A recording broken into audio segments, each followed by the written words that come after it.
Yes, let's go. Kobo, Keep no, yourself Oh safe. god. don't do Was that. I talking about You was know, I he talking said, about my dildo mark on the Twitch chat? Okay. that's fine, that's fine. People talk about Disney porn on dark stream before. Okay.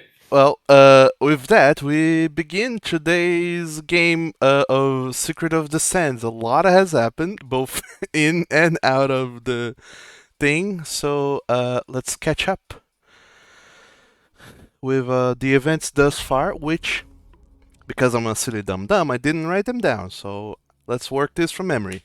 So, You fool. I am a fool. Last time around, you guys had finally properly arrived in Mercantis, the delicious city where you had hailed from, not originally, but as the starting point of your adventure was following Bort around from Mercantis to a village to the chipped rigid Sahamak. Then you made your way back after a while, after a couple weeks or 3 weeks, I don't remember. Making your way back, you realize that Bort had no jobs currently for any of you, and he was going to be staying in the city for a while. You also had Shane and Shala to take care of, which you did. You kind of sort of enrolled them into an academy. They have a entrance exam to study for and try and pass within the next week, if they want to be fully fledged students at the academy, only because they're underage, so they're allowed to do that, or underage according to Mercantis' rules. Then you had a little bit of sparring with Squire. If that's what we call it now. Yep. Then Yeah, that's what it was.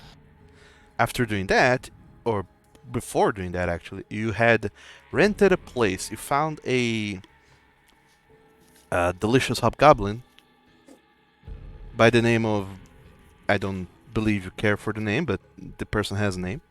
They brokered a deal with you guys that so you had a big ass building in the lot known as the Flaming Cactus, where currently you're making a residence. And you have brokered a deal to pay them 30 gold pieces per week or 120 per month for lodgings, which is a sizable amount of money. And our landlord's name is Baron, which is amusingly appropriate. Yeah. It is. A Baron with an E, actually. But that's not here nor there. Furthermore, you had also managed to talk to, well, not all of you, but some of you managed to talk a little bit with Glow of the Sun, Dust's brother, older brother, I believe, and Nigel Ratbone, who's Basil's older brother as well. They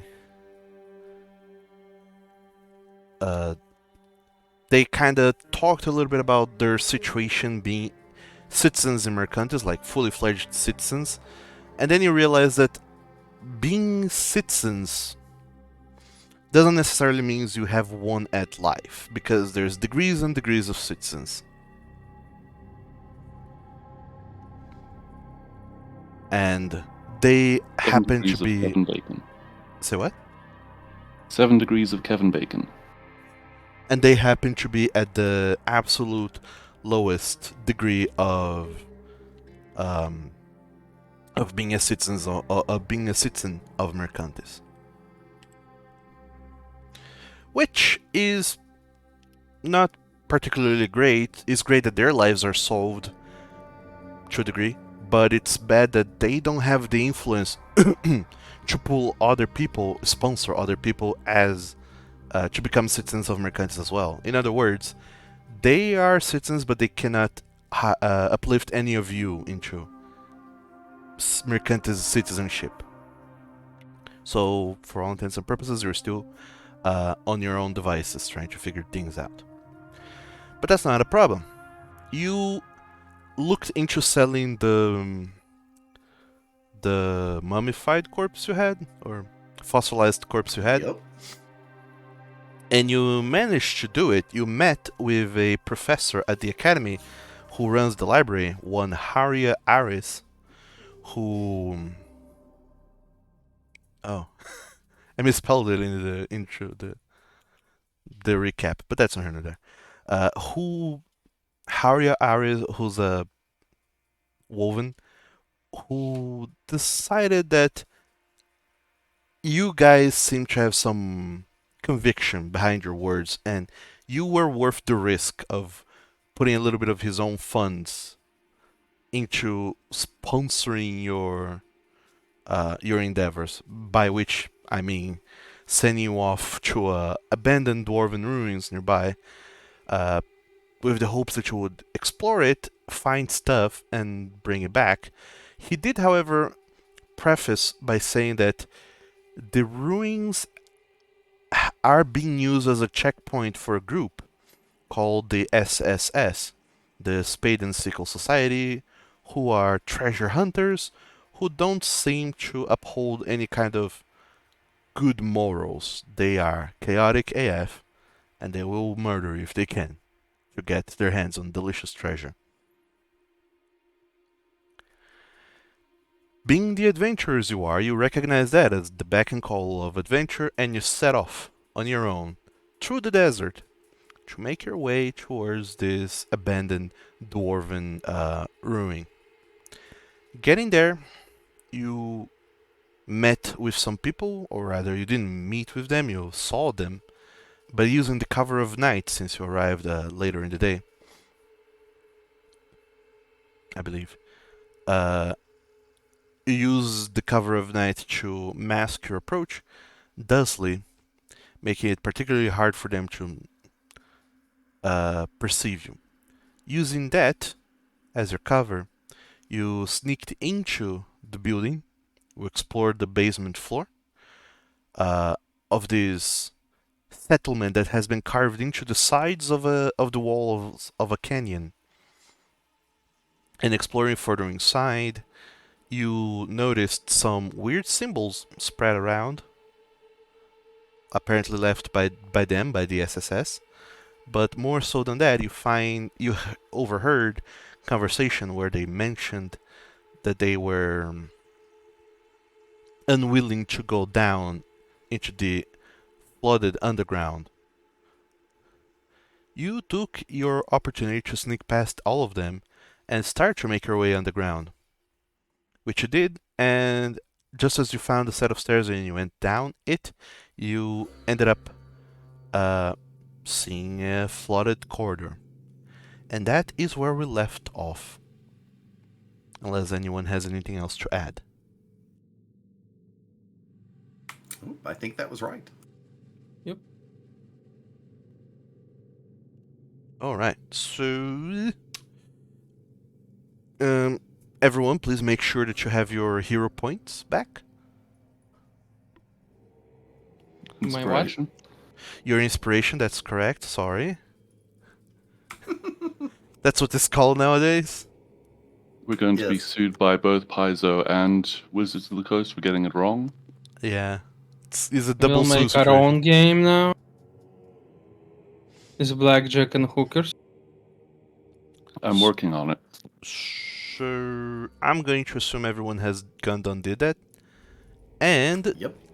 this is where we have left off. So, you are underground. There's a puddle of water that seems to go a little bit deeper as this corridor kind of inclines downwards. And it seems to get deeper and deeper the further ahead it is, even though it's darkness all around you. So all 5 of you are there, squeezed into this tight corridor. What do? Tack is going to try to figure out how bad this water is. I'd like to look at it and then maybe like take my torch and dip it into it to see, Is it acid? Is it just ick? Is it what? Your lit or unlit torch? Unlit torch. Okay, so no flames around. No flames. Okay. Tack, you do this little experiment of getting your torch, dipping it into the liquid. It seems to steer effortlessly. You do see some griminess on the surface that has been disturbed and starts to kind of break off, as if there was a layer on top of something that is breaking apart as you stir the water. Chunky. But I would say that both you and whoever else wants to look into it, please give me a nature check, difficulty 15. Nature, so I'm kind of bad at. I have no idea what I'm doing, but I'm curious. But apparently I know everything about what I'm doing.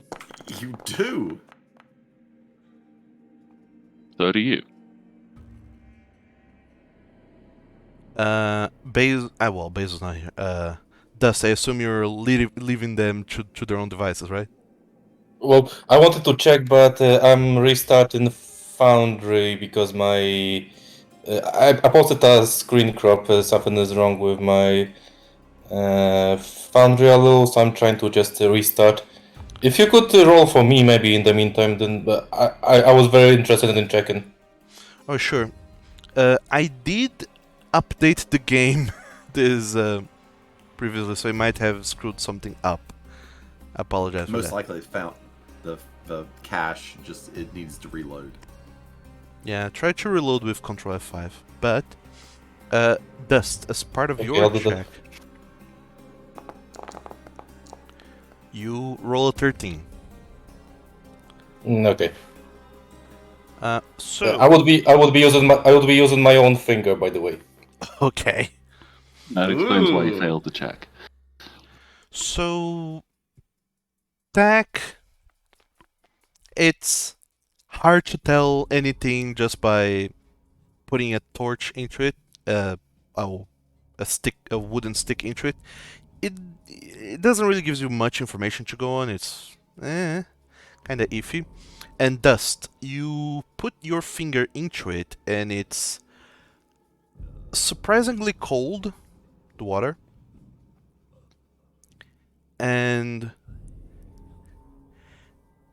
it feels like there's a very soft membrane on the top that once you pierce it with your finger, it breaks. And this membrane just kind of sticks to your finger a little bit, which is very icky. It's not fun, and you instantly pull back your hand and try to get this membranous whatever it is off of your finger. It's not particularly hard. It's rather easy, but it does distract you a little bit. Meanwhile, It is gross. It is gross. Meanwhile, Atticus and Trakar, both of you, pondering and wondering, looking at all of this, taking in the smells and everything else, you are not sure. It's impossible to be sure since you don't have particularly precise testing implements, but you do get a very good sense that this water is indeed, it's stagnant. It's definitely poisonous. There's definitely some bacteria in it, but you get a sense that there's something else, some sort of extra foulness in this water, foulness in this water. You are confident that it's nothing like alive or nothing magical, nothing. Well, you can't necessarily say for sure that it's not magical, but you can tell it's nothing weird that will, come out and try and grab you or whatever. But you do know for a fact that this water is poisonous, and wading through it will be a test of your constitution.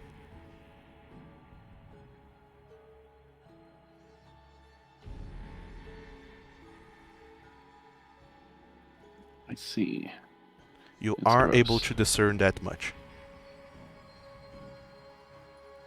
We can go through the water if you want to try, but you might get ended up sick.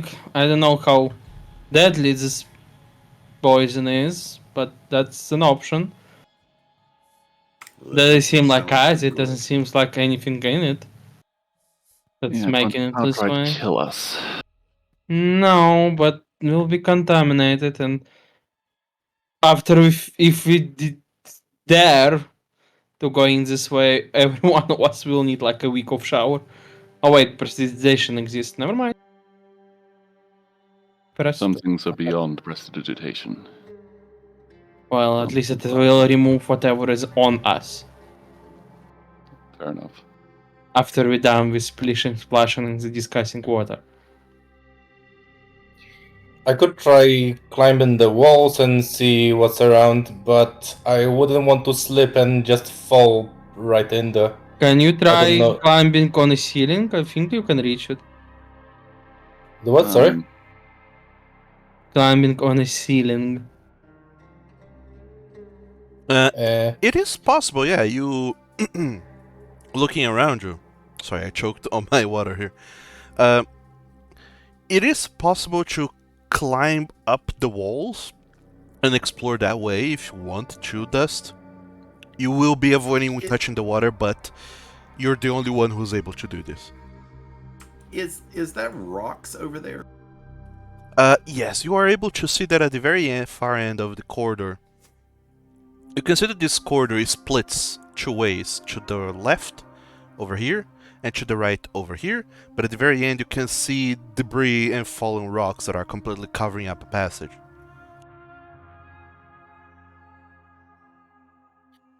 Do you guys want me to go and take a look? Oh, wait a minute. There were big crates that were up a floor. If we were to go and get those big crates and take them down here, could we use them like a boat? You wanna fashion a raft out of the crates. Right. Yeah. I suppose you could. Let me think. Because We up, have the up rope. the floor, there were a whole bunch of crates and stuff that were in there, and wood should float on this stuff, and it didn't seem to like burn away the wood. So if we had that there, we could even make two little rafts, and one for the rest of the party, and one for Tack, and we'll go through. Yeah, fair enough. I would say that that's possible if you want to do that. You can bring down some of the crates and disassemble them enough that you can use them as flotation devices of sort. You will not be able to fashion a raft without, Okay. making enough noise that eventually someone will come looking. Gotcha.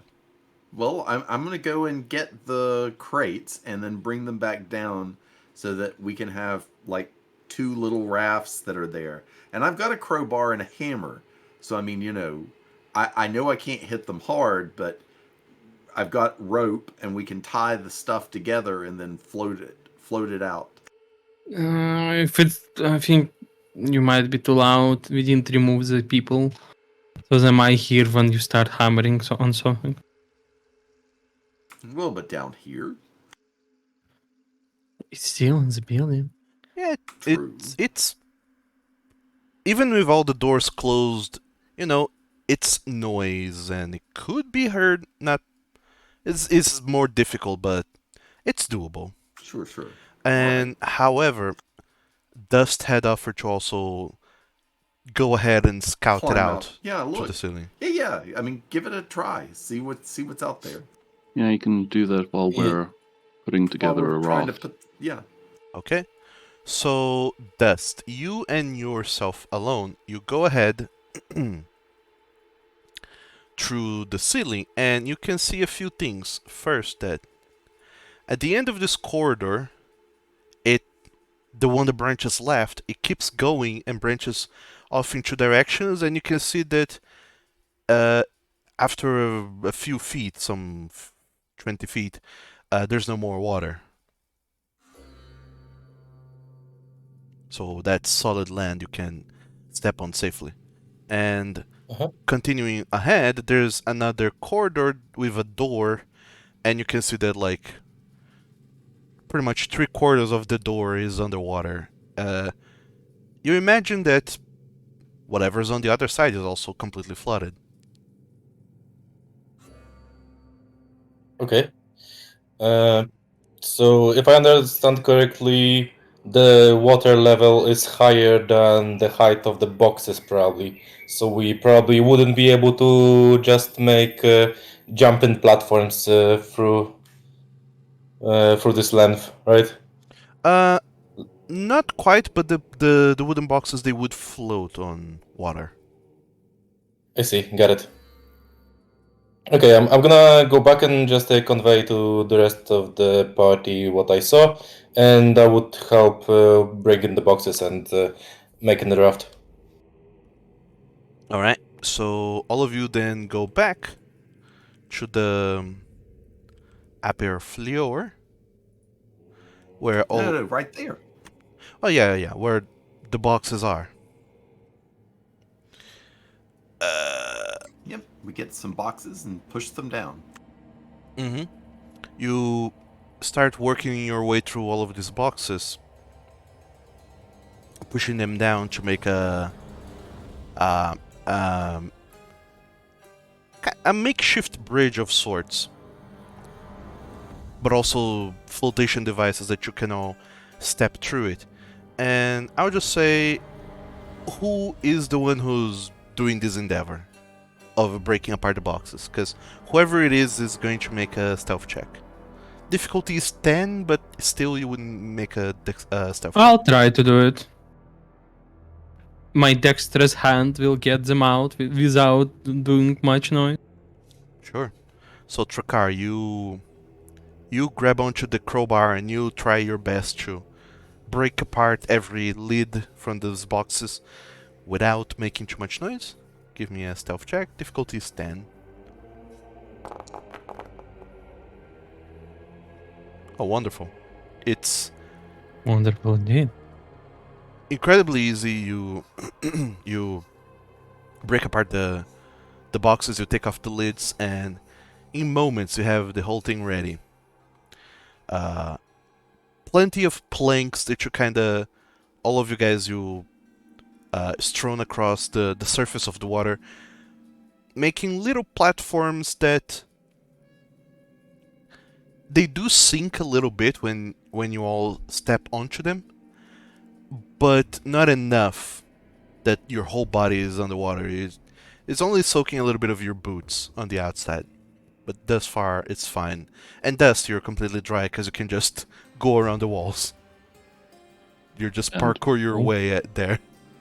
And Basil Spider cat. barely weighs Spider in. cat. Yeah, I could like if you fasten a rope to that, I could try pulling it and maybe like just use my strength to maneuver you and help you go through. That's a good idea, actually. So you guys Saves do us that. paddling. And you have two directions you can go to, either to the door that's underwater or the other corridor. Wow. Underwater is a no-no from the sound of it. Yeah, for now at least. All right. And nobody knows how to pick locks, right?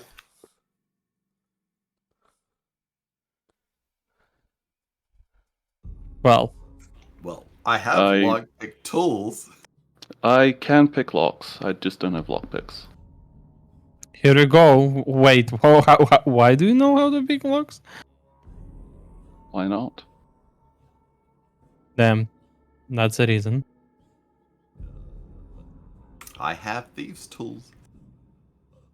It's part of my arcanist. I mean, not arcanist. Artificer. Artificer. So What direction are you guys going in then? Then probably south then, right?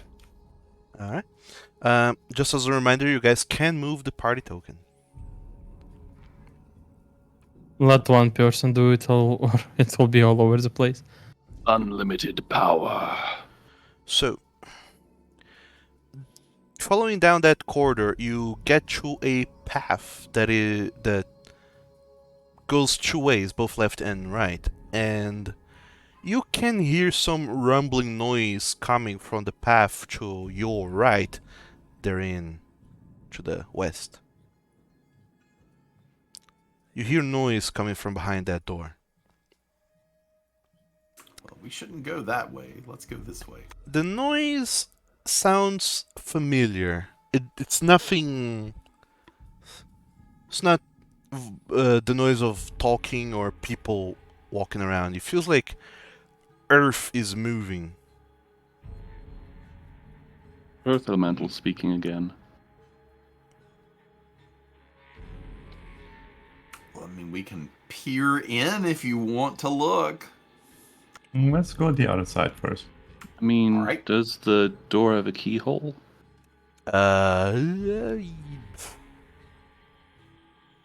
No, it doesn't. It would not make sense. But yeah, Fair there's door there.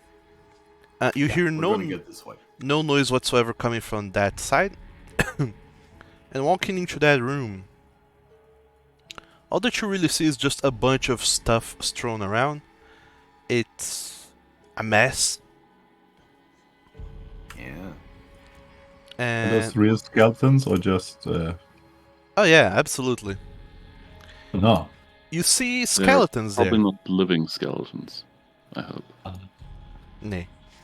You do see skeletons there, and of varying shapes and sizes. You imagine that even though this was at some point a dwarven ruin, it wasn't inhabited just by dwarves. Are those bedrolls? No, those are old papers, actually. Ooh, Oh, okay. Well, I'll go over and look at the old paper. Sure. as will I. All right, you guys start looking around, trying to figure out what the papers say, and none of you can read it because it's in Dwarven. Only Atticus and Dust can read Dwarven, I believe. I could understand Orcish and not Dwarf. Oh, okay. Yeah. I am proficient in Dwarvish, yes. So, Atticus, you're the only one who actually gets something out of this. The papers are all. It doesn't seem anything particularly important. It's mostly diaries of people. However, you do see one that really strikes you out. It's quality paper bound in a in a quality tome. It's impressive even that it has managed to stand the test of time. Over down here in this weird old place, you imagine that probably this parchment has stood here undisturbed for many centuries. Ooh. However, you are able to read it and understand its message, which I've posted in chat. Oh god, it's happening. You didn't translate it on. Even though it is in Dwarven script, it's some old Dwarven dialect. Curse you, Dwarven Shakespeare. Be gone, outsiders. I read.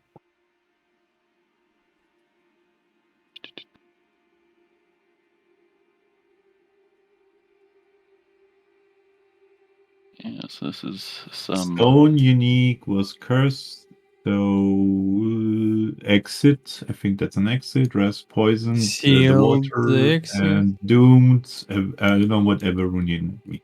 Begone outsiders. This is nothing of value for You here. For you here. Yes, and signed by somebody a long time ago. There is no value in here for your year. Yes. For your rear, yes. Okay.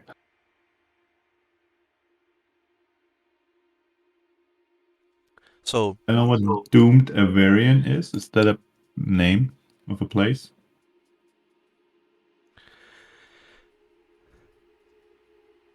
thanks to Atticus's and Dust's work, you are able to kind of spell out the words that you can read for everyone, and all five of you are able then to put your heads into it and try and figure out what this is saying.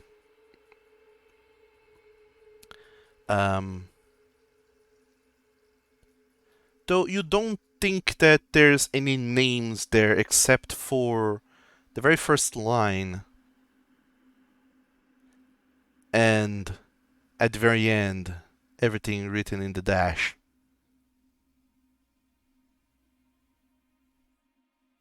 Got it. Well, this will be good to sell. They like dwarven stuff. Atticus, you're a treasure hunter, aren't you? In a manner of speaking, I'm an archaeologist, technically speaking. So Hey, these would be particularly interesting for you. The last couple lines of that. Everything Yeah. after the dash. You get a little bit of sense of what's going on in there, and you can give me a history check DC 15 to grasp even more. All these straws, grasping all of them. Oof. I am bending my inspiration to re-roll that.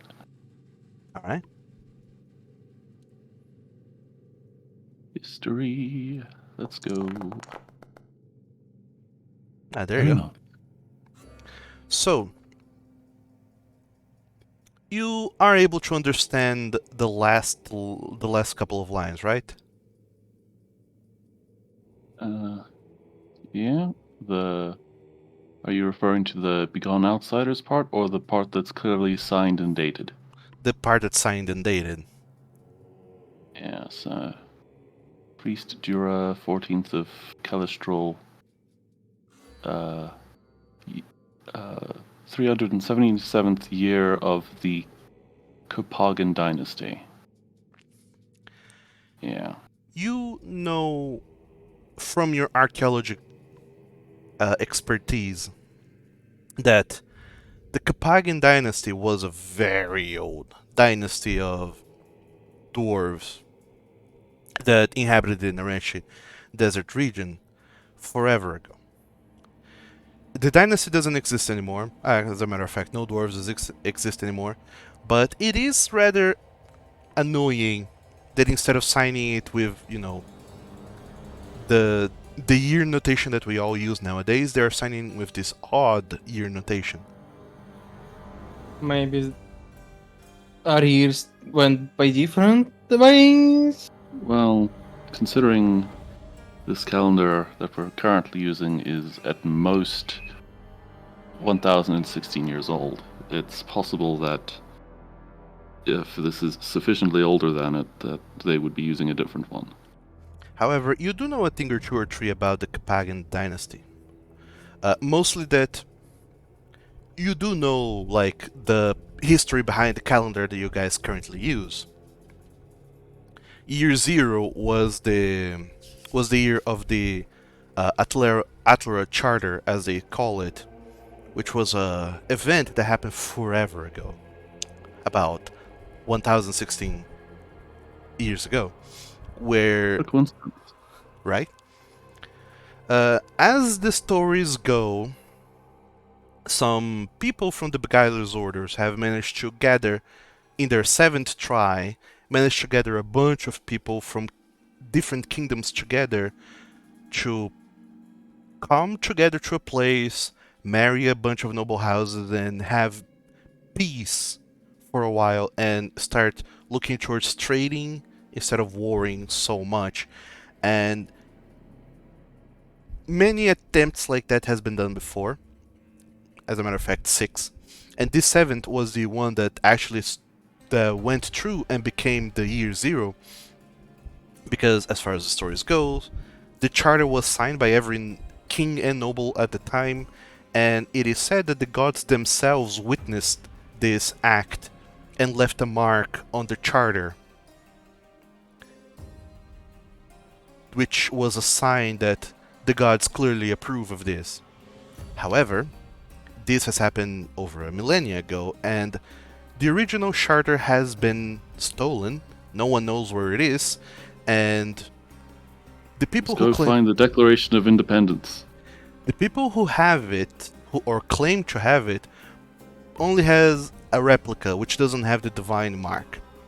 And this happened so long ago that with each passing year, people start throwing shadows of doubt over this. Specifically, also because no one who was alive at the time lives anymore. And it was such a big event, such a big mark, that a lot of people realized that they didn't need to write it down. It's just like, there's a charter. What other evidence do we need? So there's people who try to contest that story, and there's a lot going on, but that's the year 0. And by the time the year 0 was going on, the Carpathian dynasty was already going strong for some 200 years, if not more, 300 years. Okay, so that does make this almost 1,000 years old. You don't have all the knowledge with yourself here.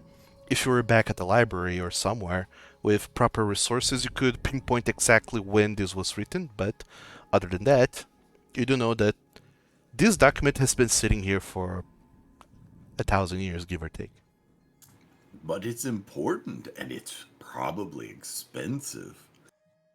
Nobody that walking document here. alone would be enough to cover the thing we kind of had with scientist. What's his name? I forgot. One you flirted with? Professor Haria? Yeah, that guy. Yeah, him. Yeah, I'm Professor bad with Buffett. names. See, this is exactly why I put that as a thing in the entertainer background. I see. Hmm. Do you think I said it because I actually didn't remember that code? No, it was a No, ploy. no. I just have perfectly good excuses for everything in my game design. Anyway, Yes. So what is the triangular thing? A very old hat. yeah, that looks like a A tricorn. hat? A About to say tricorn that's hat. the hat I said. Yes. Let's take the hat with us. Side first, dibs. Go for it. Okay, it's probably an I'm old joking. moldy hat. An old Well, hat. while everybody's looking at the Declaration of Independence Nicolas Cage lost, I want to check out the skeletons. Alright, Bezo, the skeletons, they look all over the place. It does not look dwarven. It looks far too big to be a dwarf. You imagine it's some tall race, probably a human or an elf or something. And the other skeleton looks like a child's. Ah. Not a small race, but a child, yes. No, both of them are medium-sized races. Yeah, Like, okay. But yeah, the small skeleton looks like a child of, a human or an elf or something. Okay. It is small because young, not because mechanics. Yeah. You can usually tell like the head to everything proportions with children is bigger, but yeah, okay. Halflings kind of fuck with that a tiny bit. Hmm. You're able to tell it's probably a human or an elf, Okay. Is adult that a and child. splash of something or blood, right? It's impossible to tell. You imagine that whatever this is was here for 1,000 years. As a matter of fact, you think that the only reason why none of this has grown into some crazy biological hazard is because this place has been closed and unvisited for so long. Got it. And for a moment you start questioning and worrying about whether or not you should even be breathing this air, but Probably not. Listen That's at what the the next bandana door. is for. listening at the next door, you don't hear nothing. It's just a door. Oh no, it's more water. It leads to another corridor with water. However, the water is very shallow. It's about less than a feet high. You can clearly walk over it without concern All right. of catching any diseases or baddies. And coming to the end, you see that this corridor once again branches two ways, to the left and to the right. One way you can see that there's water. That's where the water is coming from, and as a matter of fact, the door seems to be bulging. And to the other side, there's just a door. Ooh. Let's try the regular door. Notices your door. Yes. Okay. Atticus, you're Listen. throwing a lantern around, right? Yeah, I've decided all this grayscale is getting to me. Okay, fair enough. Blemo, you have light. You can't Oh. listen to anything at the other door. It just leads to a room. Inside this room, once again, you see just broken everything. Broken pottery, broken furniture, broken a bunch of things. The only thing that Statues. stands out are statues, and you notice these are statues of dwarves. And Dwarves, okay. yeah, and one of them, the one at the very far back, seems to be, well, all of the statues are kind of holding their hands outwards as if begging for something, but this last one statue seems to be holding a key in its hands. It's just sitting there. And yeah, Suspicious. everyone go ahead and give me a perception check, please. All right. Perception. Ooh, Need my everything. eyes. They see everything. That's because I switched the lights on. It's actually helpful. Yes. I mean, it's good because, yeah, in dark Punishment. Let's grayscale, go. low light is in fact disadvantage on perception. Wow. Two natural 20s. Crazy. You looking around, you do notice that there's a very faint skittering noise coming in from the statue that is holding the key. Oh, no, there's something there. I don't know if don't it's like inside or skittering. something. I mean, do these statues have proper bases and everything? No, they don't. Hmm, Mm. interesting. Mimic Should statues, we, everyone. we take like a stick or like a spear and just try to poke it and see if something comes out? Well, if it is, but I just repeat, you shouldn't cold metal to it. What did you say? I didn't hear you. I said it's a that you look mimic. gorgeous. Oh. If it's a mimic, it will stick or something. Yes. Um, Fair Well- enough, fair enough. People don't seem to carry 10-foot poles these days. Just I did pick a rock from the floor and throw it at it. Yeah, different times. I mean, I'm sort of opposed to the idea of potentially defacing perfectly good statues. Well, That's we're why I not meant carrying just that try out to here. poke the key out, not poke the statue, you know. With its hands, I meant. What were you saying, Tech? I didn't hear what you said. I basically said we're not carrying those out of here. No, but we do know where they are. Hmm.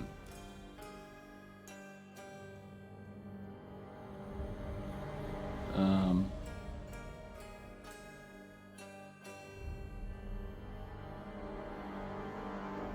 Are we going for the key or not? Fortune favors the person with the poking stick. Don't have one from FA.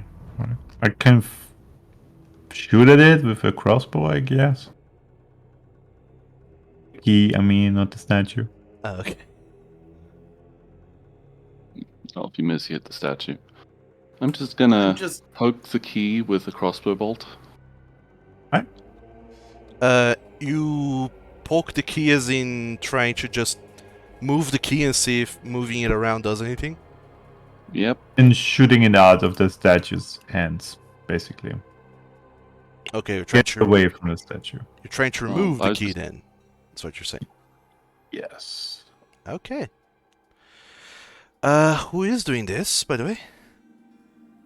Atticus. Atticus. Yeah, I was gonna do a poke, Okay. not a shoot, because shoot is too aggressive for statues that I don't know what they're made of. Do you have a poke? I have a crossbow bolt. Ah, okay, same for me then. Okay. You walk up closer and looking at this statue, it seems like it's made of stone, but also sand. You try to move the key a little bit with your crossbow, kind of just clinking it away from its big palms. And for all intents and purposes, it seems like the key is just, you're just pushing it out. With every touch you give, you see some sand falling out of its hands as the key scrapes over the surface. However, the more you tap out the key, you hear the skittering that's coming from the statue getting a little bit louder. Oh, more scorpions. Ah. Key mimic. I get ready. We have We should just magic break hands its face. or something.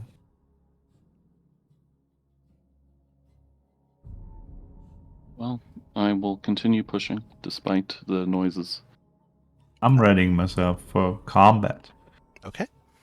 Atticus, you go ahead and fully and completely push the key out of the statue's hand.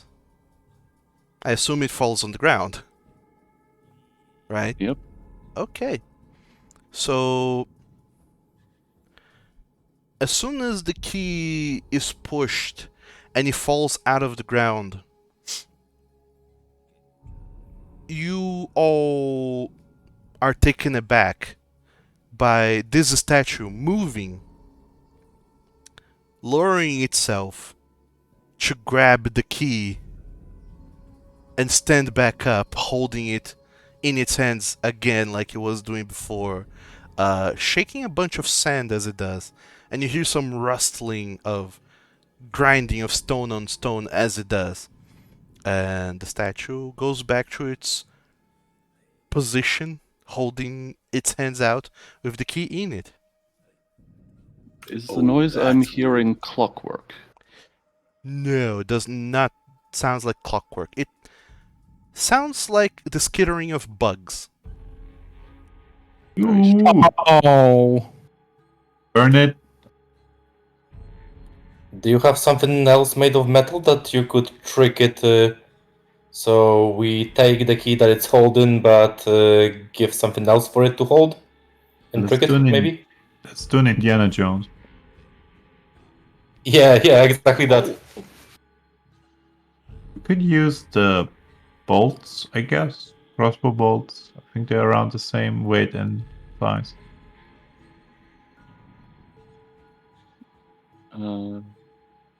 Sure. I guess I will slowly feed out. So I'll press the key from one side with the crossbow bolt and sort of slowly replace the key with the crossbow bolt as I push it out. And I'm standing closer now, and I will grab the key before it falls. Okay, Atticus, that seems complicated, but seems doable. I'll say give me a sleight of hand check. I'll say that the difficulty is 17 for reasons.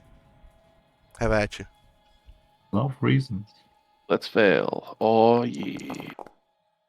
There, Oh, yeah. nice. You called There it. you go. Amazing. So, Atticus, you do that.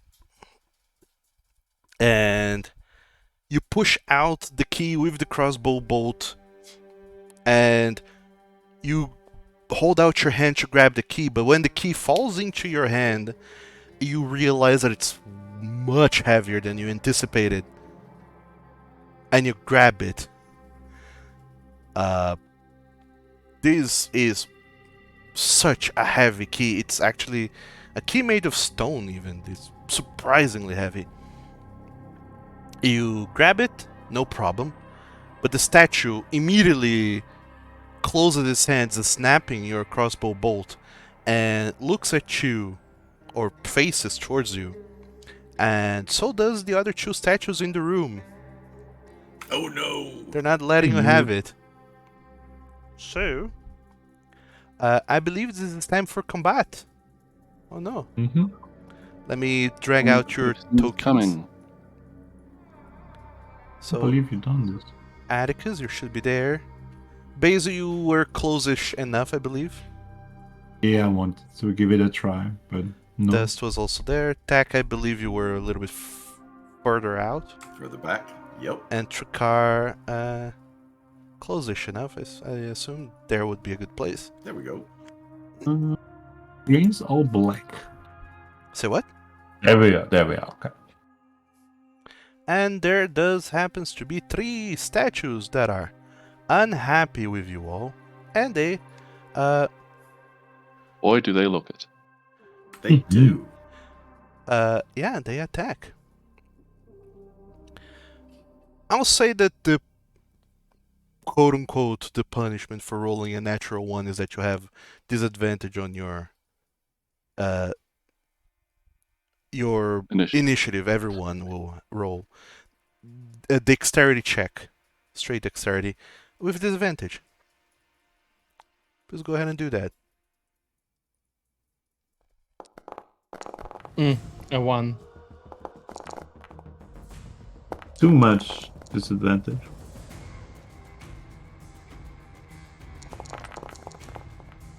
I'll roll for just one of them. I rolled a 12. None of you rolled higher than a 12. Weird. No. Funny what disadvantage does when there's scarcely a... Well, as a matter of fact, both Trakar and Tak both rolled a 12. And in the tiebreaker, Trakar, I believe you have the highest dexterity at +2. So you do get to go first. As opposed to -3, yes. Yay. What do? I do. With my life. Doobie doobie doo. Only now I realize that this room is way too cramped for this. This for a big no. Well, I'll use my rapier on it. Alright, go for it. Does a 14 hit? I think it does. It does. here, and I'm I'm using my Bardic Inspiration when charged with to charge a Psychic Blade. Okay.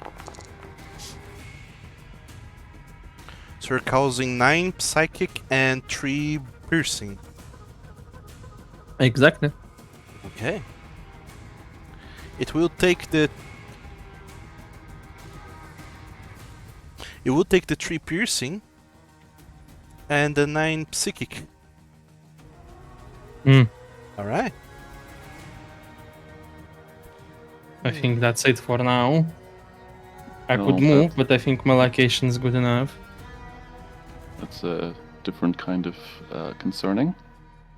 When the statues do take psychic damage, Mm-hmm. The scorpion's inside. So that's your turn then, Trakar, right? Yes. The next will be By the way, using the psychic blade is not a bonus action, it's a free action, right? yes. Okay. So now one of them's get to go. This one statue at the north gets to go. All the statues are turning towards Atticus. For some reason. huh? How unexpected. Kiakus. That's a key. And it will try to claw at you once. Oh dear. It will hit with a 21. I need you, Atticus, to go ahead and give me a Constitution saving throw, please. Well, that's no. horrifying. I'm good at those, relatively speaking. Indeed you are. Well, you do not fall to whatever effects it had, but you do suffer 12 points of damaggio. Ow. Of the- I would like to spend a stamina point and use my reaction to reduce that. Ow. Okay. So I think that's 1d10 plus my... Oh, let me just poke the feature out. Boop. 1d10 plus 2. Alright.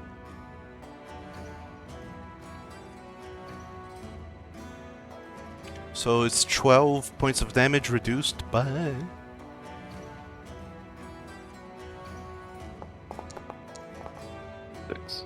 By 6, so 6 points of damage. This is better, I guess. You can go and apply the damage on yourself. And Trakar, who's next? Dust. Dust. It's your Okay. turn. What do?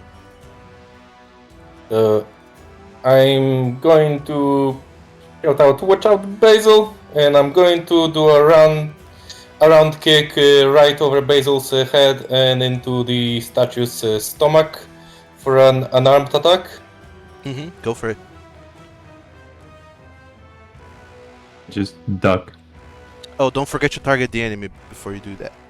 Oh yeah, that's a T and click, right? Just a Yeah. second. Hover over and press T for target. There you Okay, got So it. I'm on the floor. You can't hit me now. go. Basil, no. Can't hit me now. Ooh, that hits. Roll for damage. 2 Uh-huh.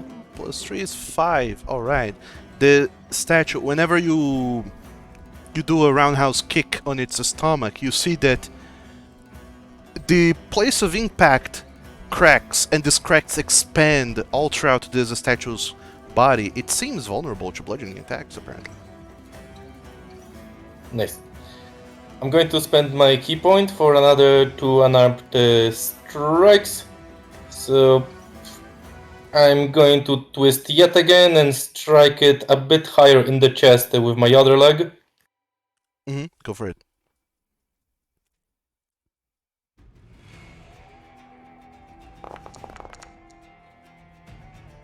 15 will miss. That's gonna be half damage.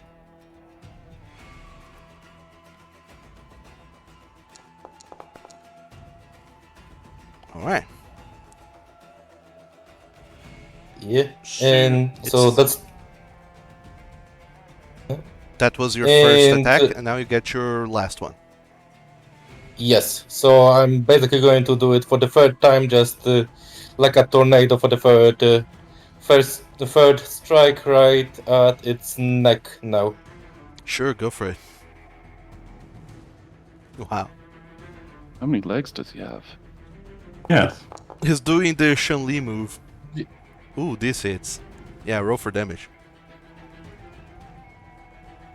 Ah, yes, the thing where she is a helicopter by spinning her legs Yeah. very quickly.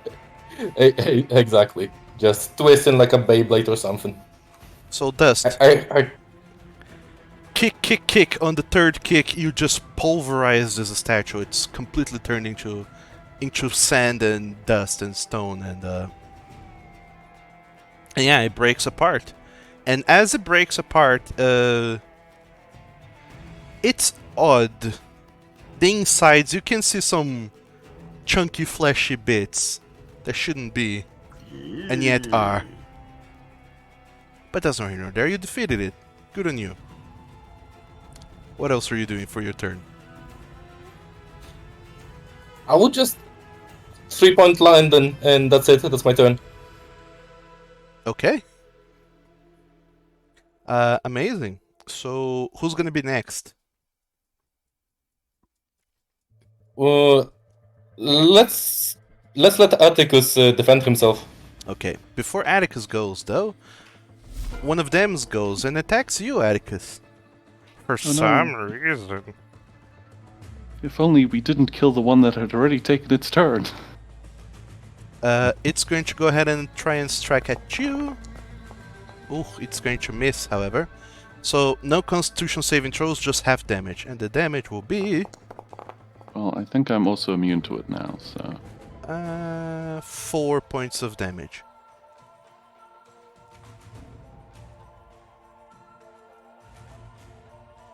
And what do you mean you think you're immune to it? Otherwise, the target is immune for 24 hours. What? At the end of the Petrifying Claws effect. Unless I only become immune to it after I start failing. Otherwise, the target is petrified for 24 hours. Petrified. Never mind. My brain. I assume things that last for 20 hours is immunity. Never mind. Brand. I can't read. Nay. Um... Okay, yeah, it attacks, hits you for 8 points of damage. You suffered it, and that's gonna be its turn. Yeah, that's gonna be its turn. Does nothing else. So, Atticus, it's your turn now. Cool. I am going to ignore all of my instincts and smack this fucker with the sword. Let's also, just for flavor, use my mighty blow thing. So make a great sword attack. Sure, go for it. 19 hits. It's excellent. Roll for damage. Yep. Damage. Oh boy. 18. 18 worth of slashing damage. Cool. Yep. You slash at it. You create a very big gash on this statue. It's still standing. However, as you slash at it with your sword, you can see that not only sand is kicked out, but also you see a couple of dead scarabs also go out flying. Ugh, God, more bugs. The implications of this entire mess is horrifying. Anything else for your turn? I don't have any bonus actions. Otherwise, I would really like to just shove my pickaxe into that opening I made, but nope, I have nothing else I can do. So it is the Lost Stonecurst's turn, I guess. So whose turn is gonna be next? Tack or Basil? Okay. Let's give Basil a shot since he's right here. Okay. So the last statue is gonna go. It will move upwards to strike at you, Atticus, for some reason. Gosh, What did you do to them? I don't know. Scorchion's a This is key. entirely unreasonable. Scorchion's a key. I have no idea what you're talking about. And it's going to try and hit you. And gosh dang darn, it doesn't. I mean, not fully. You do still suffer 6 points of damage. Ow. And that's its turn. Basil, Oh, you're up. gee. So, I'm going to double hand my Warhammer and going to smack that thing real bad. And I want to Thunder Smite it, because I want to try a spell. So, do I do it before or after the attack? If it's a spell smite, then before. Spell Smite. Okay, then before, I guess. I'm casting a spell.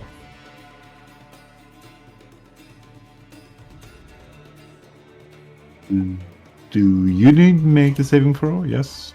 You need to hit first with an Yeah. attack. Oh, my bad. So, you said thingy first. Never mind. I'll go for Oh, attack. you then. cast it first, and then the spell says the first time you hit with a melee weapon attack during this spell duration. Yeah. Blah blah blah blah. Got it. I am Yeah. chilly. I think this is why they did in fact change it in the update. No? So target the, Um. the guy and make your attack roll. Yeah. The amount of things we fight that are vulnerable to bludgeoning damage. I would love to re-roll that. Sure. Are you using your inspiration? Yes. Okay. Oh. Nice. You can keep your 9 if you want, Yeah, I'll keep the 9. which is a miss. Which means choose two things. First, you only do half damage, and secondly, your spell does not goes off. So Slot just is wasted though. just go for the regular damage No, you're concentrating on the Nope. spell still. for 1 minute. Yeah, Okay. so if you hit at some point within the next minute of something, it will go off. Okay. So it's ready to Yeah. go cray once I hit. Yep. Okay. So long as you don't lose concentration on it. So Since that's a miss, it's only half damage, and 6 is not enough to kill it. Unfortunately. damn it, you. Can I regular smite this thing afterwards? No, right? Yes, you can. If you want to spend another spell slot, sure, go for it. And Yeah, fuck do those statues in and particular. half smite damage, I think. Yeah, for half the damage on the smite. This half- Actually, hold on. Does the smite specifically says if you hit with an attack? So I'm gonna say no. You can't Let me check. I'm not sure. It does. when you hit with an attack. Okay, now mind. So we're doing the custom half damage after missing. No, okay, never mind. I'll not do it. Yeah. Okay. I think I'm done. All right. So after that is Tack, the only one remaining. What do? Yay! I'm going to point my finger at the one in front of Trakar, and I'm going to say Eldritch Blast! Go for it. Target it and make your attack. Blammo. 19. The hits. Roll for damage. It's 8 points. force Tasty. damage. It is You- force damage. You send a force blast into this creature thing, it blows up. It explodes into a shower of sand and stone shards that just dissipates into the room. Good. That is my actions. Alright. So attack ending your turn. We begin with Dems. The Stone Cursed is going to attack you, Atticus. Since it's still standing. Drop the key. Yeah, that's a free action to drop. On his turn. It's going to attack. It hits with a 20, so I need you to make a Constitution saving throw, please.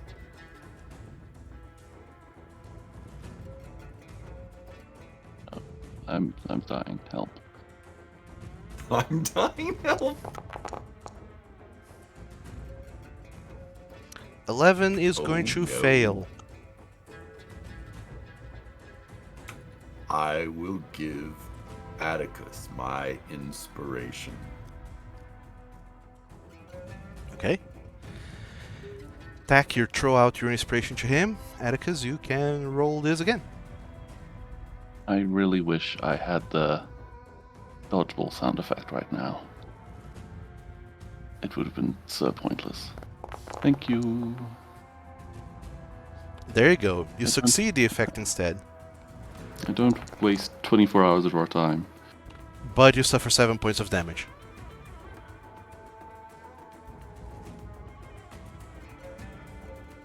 As part of this creature's attack. And that's its turn. Tack, who gets to go next?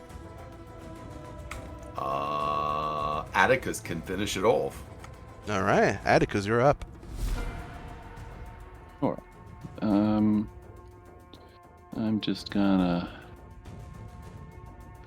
sort of twist my sword and jam it straight into the crack that I bust open earlier. Bust a move.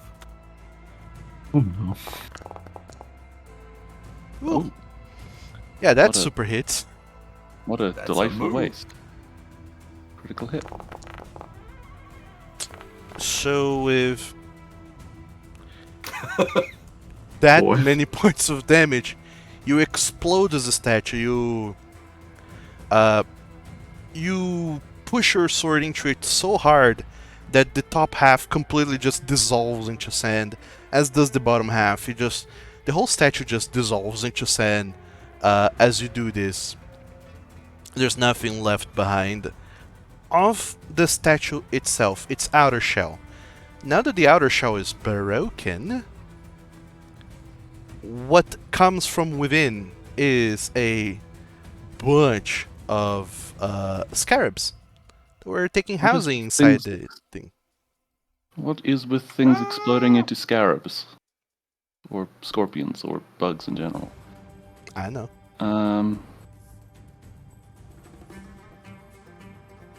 I'm going to take a step back in disgust. All right. The skittering gets very loud now, as all the scarabs are just looking for something to chomp on now. And that's your turn, I suppose, Atticus? Who gets to go next? Basil gets to go next, so his smite can go off before combat ends.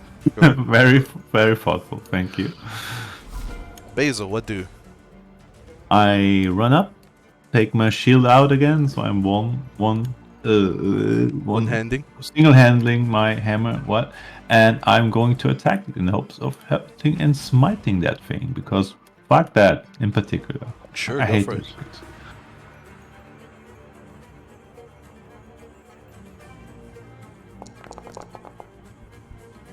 Yeah. Oh.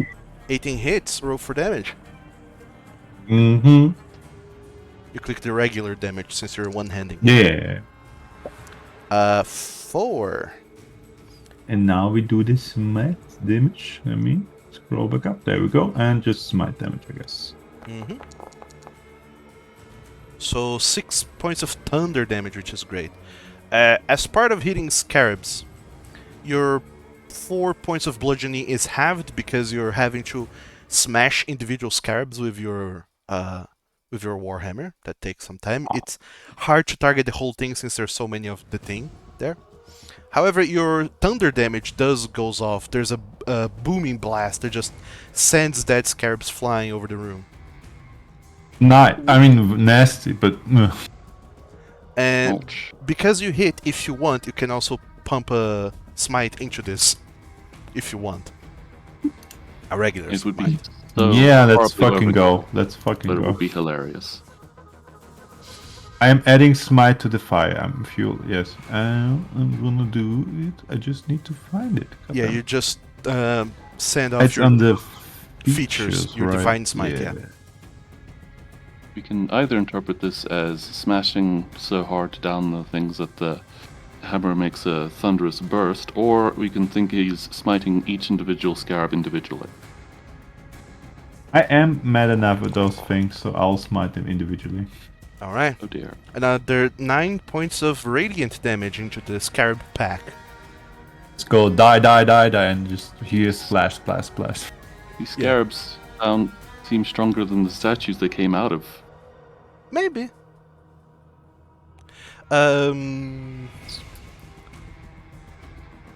You still have a bonus action and movement, Basil. Are you doing anything else? I think I'm gonna move up so somebody can flank if they feel like it, and nothing else. All right. By the way, you're no longer concentrating on Thunderous Smite. It has Yeah, gone yeah, off. yeah, I was about to remove it. Now it's them. It's the swarm. The swarm is going to go after you, Basil, because you're the closest. That makes no sense. Go for Atticus.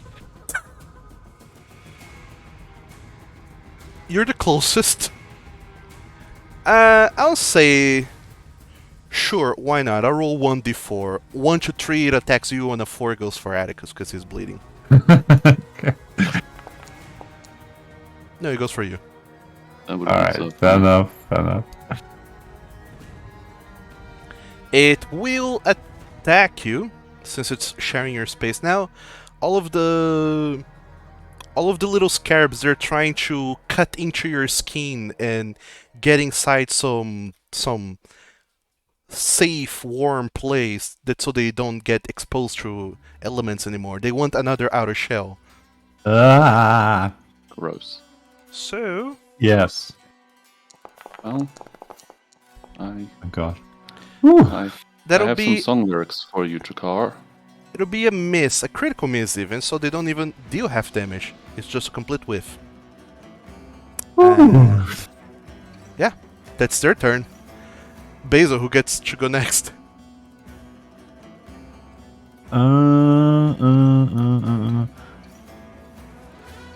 Because for that Linkin Park reference. No, you were already, right? Yeah, I've already gone. Alright, then I want my cousin to make scarab paste out of them. Dust, you're up. Okay, reluctantly I scoot over, I glance over the floor and just start stomping over the bugs. All right. Would this be flanking? I'll say yes, just because swarms are crazy. Okay. Not looking into that translation. Well, But I definitely have a good reason to suspect that in my version of the rules they will be immune to flanking specifically, because that is no! sorry. Yeah, kind of. Since their attention is kind of spread out into like multiple minds, but that's up to Doug. Well, it's not a condition in this game. Yeah, Anyway, I'll say you are flanking. What is it? Yeah. Sorry, what did you say? You are think it's- flanking, so yeah. Ah, okay. So 22 against them will hit, but not critically. You can roll for damage, Dust. so close to hitting them critically too. There you go, 6, halved to 3. You Okay. step on a few scarabs, but they keep... The ones that survive, they kind of scatter. Okay, I'm just going to shake in disgust and be like, "Tak, please blast them off." Is that your turn, No. Dust? Yeah, that's my turn, please. Okay. No bonus action to do something. Pack, you're up. So is it mine? Oh, okay. I'm actually not. I'm going to heal Atticus.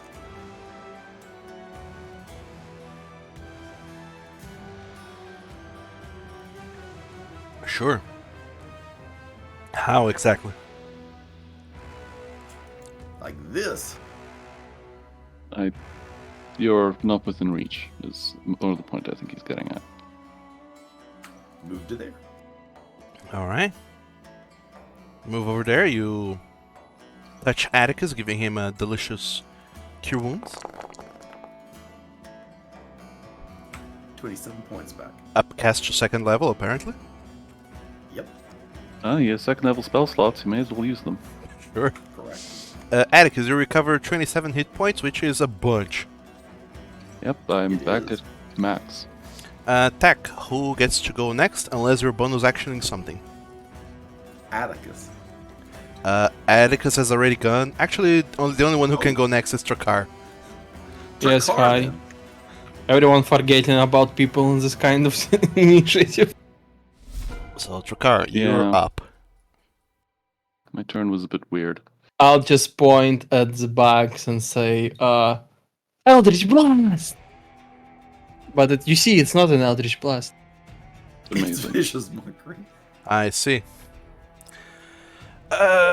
Wisdom saving throw, that's weird. They have wisdom at all? They do. They have mental stats. Everything has stats. No, I'm being silly. It fails with a 12. You can roll your damage. 3. Viciously mock them. Psychic damage to the scarabs. Oh my god, it's still alive. Still alive, yeah. And while you're dying, I'll be... That was an action. I only have bonus action left. And bulking. Are you doing anything, Trakar? Nah. Alright. Then I the... thought I would kill them with vicious mockery, but that was enough sadness. Alright. Yep. Fortunately, you can't add damage dice to your own... That'll end That's- the round, and they get to go first. Next round. No. So, there's a delicious basil and a delicious dust here. Let me roll a d4. 1 and 2 it's basil, 3 and 4 is dust. Who's it gonna go after? Dust. Oh, thank God. Get hit! They'll Nasty. they'll try and pierce your skin open and crawl inside if they're able to. However, they have disadvantage because of vicious mockery. Yep. Viscous mockery. I did So- make that Excuse- spell. They try to attack you and Viscous. what? Oh my god! Oh my, what? Lord! They hit There. somehow. Do something special for it, please. I'll help you, cousin. Basil. Ooh. I just reduced the damage a bit, but it still does damage. Yeah, it will do damage and you get to reduce it. You can roll the reduction already. Alright. Okay, Nice. 7. Plus proficiency, 9. which is AD4, so... No, actually, it will be plus 2. So, 9. Okay. Yeah, unless it's a skill check, we use the actual numbers. So they will hit you, Dust, for a critical hit. Hold up. So that's 29 reduced by 9 is 20. You are still alive. There you go. Shit. Let me just double check something. If the target is a creature, and the creature at the start of each of its turns, actually, you don't suffer all of that. You suffer. Remove one of the 6s and one of the 6. So actually, it's. Let's math it up. Roll it again. with other 29 dice. minus 9 minus 2 minus 6. That's actually only 12 points of damage. So you suffer 12 Shoot. points of damage from that. Yeah. Dust. However, if the target is a creature, scarabs burrow into its body and the creature takes 1d6 piercing damage at the start of each of its turns. Any creature can use an action to kill or remove the scarabs with fire or a weapon that deals piercing damage, causing 1 damage of the appropriate type to the target. A creature reduced to 0 hit point by the swarm's piercing damage dies. So Yuck. The scarabs, they crawl. They start crawling inside of your leg, Dust. If they're not killed by the beginning of your turn, you will suffer 1d6 points of damage. But that's their turn. So Trukar, who goes next? Let me at him. I do have fire damage. Wow. As a- Basil wants to go next, so let's Basil do it. I assume dagger is piercing. It doesn't say on the inventory, right? It is. And I just take my dagger into my hand. Cousin, I've done this a few times. Don't worry, I'm a trained medic, and I just start stabbing his leg. I'm Sure. professional. I'm a trained medic. Kills you. So target the scarabs and make an attack roll. Just let me equip correctly first. There we go. Unequip the shield and attack.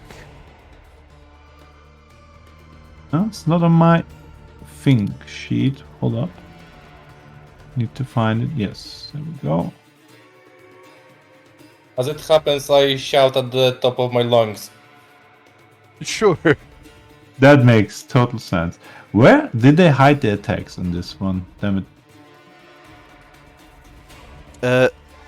What are you trying to get, Basil?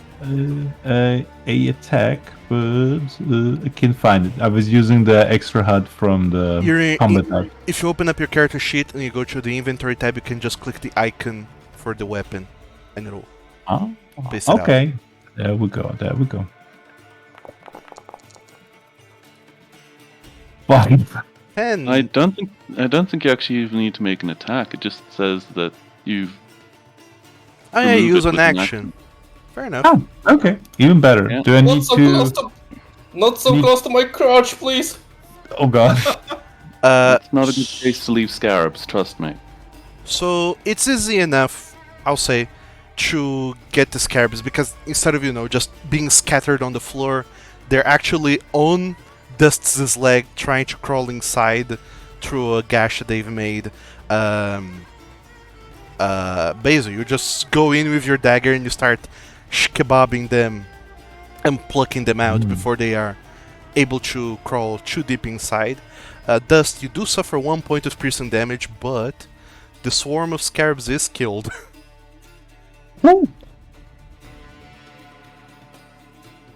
Just hold up the dagger to the group. Anybody's hungry? God, no. No, I don't want near crotch bugs. And The crotch backs. Oh no. with that all said and done, after Dust stopped screaming, you realize that there's no more scarabs around. All of them are dead. There's no more skittering going on, and all that's left is just the room that you're in, and you can hear very loud heartbeats coming from yourselves.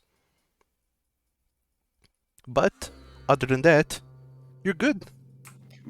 Come here, I woke Dust. up to Dust and I think hold Dust my just needs to hand. take 1 damage from the action, though. You'll figure that He out. has later. it ready. I already took it off. Oh, okay.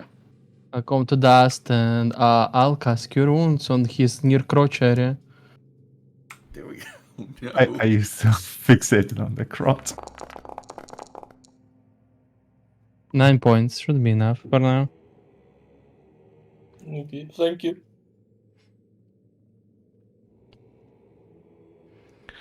It goes over into a corner and pukes for a second. Well, Like, I'll be back. But I felt it crawling under my loincloth. Is there a scarab or are you happy to see me? What? Didn't think the scarabs were that big. well, regardless, Right. And you were saying something about me, huh? You started it. Atticus, after all is said and done, you have a key in your possession, and you realize in your frenzied panic that you guys were just kicking things around all over the place, and in doing so, just slashing your sword, slinging spells, smiting everything that you could. You do realize there's a small little cache under the bed, a chest of some Oh. sort. Ooh, fancy. All Maybe scarabs. the key will fit it. Oh, I was wondering if we would get a. I did sort of realize that we had a key that we didn't know a lock for. So yeah, let's go and do a thing, I suppose. It's rather a key to all this chest or to someone's chastity belt. So, under the bed there's a square chest. Weirdly enough, there's no lock, there's no keyhole. It's just a chest with a regular lid. Whatever this key is for, it's not this box. Was there a? Wasn't one of the chests upstairs made of stone, or am I crossing realities? No, those That's were my made of memory. wood. Okay. Come back to reality. So, you find stuff in this chest. Specifically, you find a pair of goggles. And you find what appears to be a small glass container with some paste inside, some liquid inside, and it has a grassy, earthy smell to it. Ocean of earthy smell and goggles. Yep. Those can go into the party sheet, I guess. All right. You putting them in there, Atticus? Yep. All right. Just by handling these things, you can tell these are magical items, but you don't know what they do. Grass is smoke. Actually, you can attempt to quick identify them if you'd like. Skill Who- is dead. Who's trained in Arcana? Me. I might be, I might not be. I don't recall. I believe our I'm wizard not. would be I'm for not. certain. I am Nope. trained in Arcana. Alright. Those of you who are trained in Arcana can go ahead and make an Arcana check for each one of the items. All right. So first one is the paste. Mm-hmm. 14. Let me just double check the rarity. Yes. You realize that this is an item people call Kyogdom's ointment. Oh, Oh. that one. That's pretty nifty. That is. And then the goggles.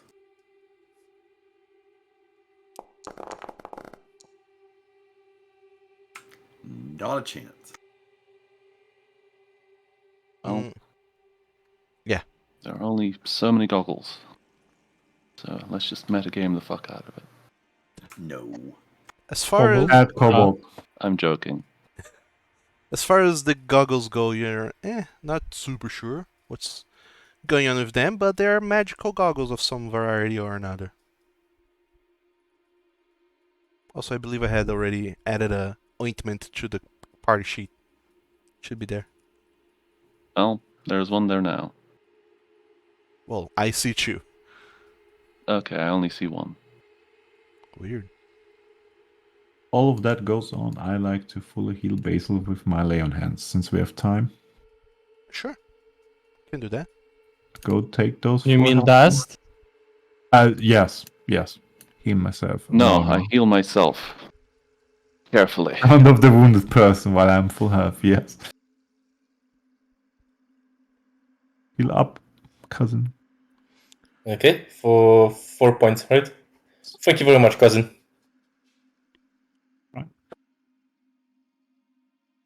So you should be able to see unidentified equipment in the in equipment in the party sheet, which should be the goggles. Yep. and you should be able to see Kyogdom's ointment in consumables. Maybe there's 2 stacks of it. I don't know. It says quantity 1, but 5 charges. Yeah. Yeah, there's only one. Oh yeah, speaking of which, since you did identify it, what the Kyogdom's ointment does is that it has 5 charges of a thick mixture that smells faintly of aloe. The jar and its contents weigh half a pound. As an action, one dose of the ointment can be swallowed or applied to the skin. The creature that receives it regains 2d8 plus 2 hit points, ceases to be poisoned, and is cured of any disease. That's Cease good your to have. poisoning.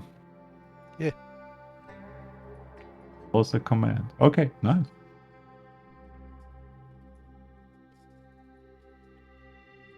All right, I say we should go back up and go to the door where the rumbling was.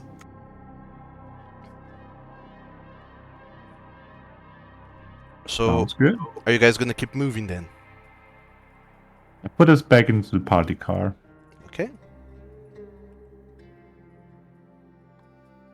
You are reunited back as the little party token, leaving behind this room of nightmares and Again. despairs. Also, you have broken the statues, they shouldn't be there anymore. They aren't on my screen. So, yeah, are you moving them back to the other room?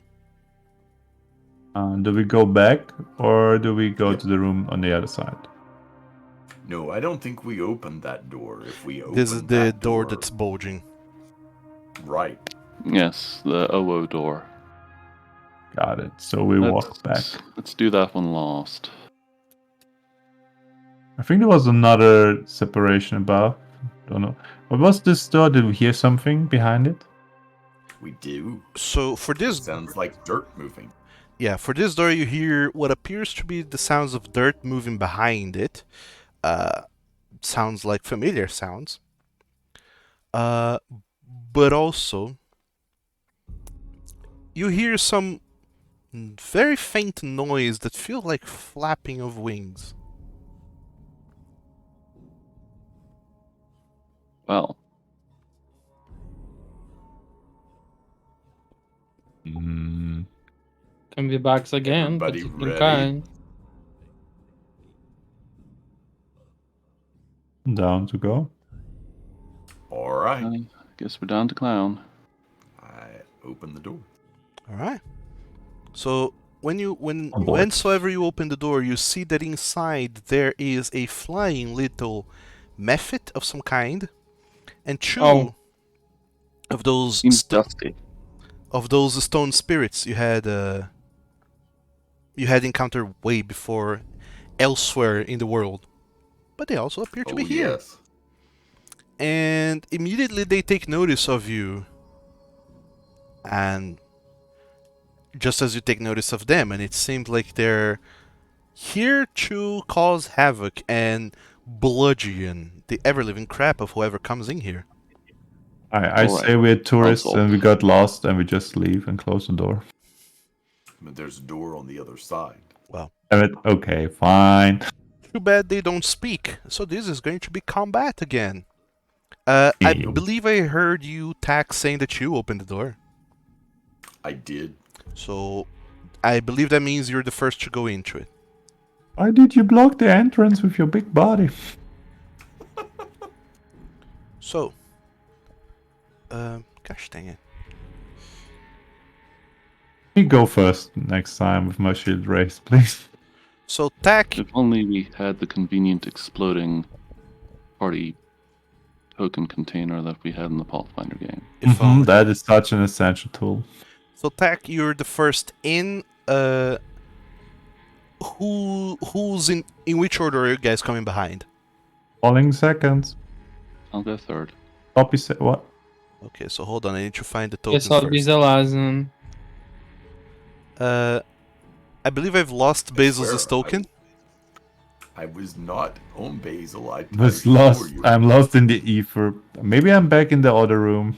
Fighting those scarab demons in my nightmares. So Atticus is third, Dust I'll say is right behind, and Trakar is right behind everyone. And the other rooms too.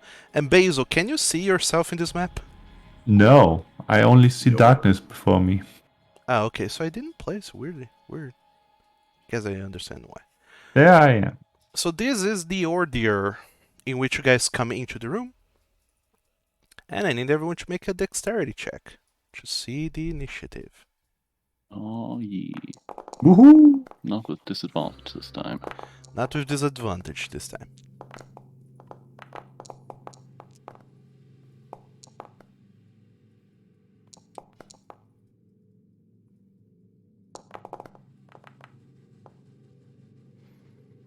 Okay. Good rolls, but Dust rolls the highest, so Dust will get to go first.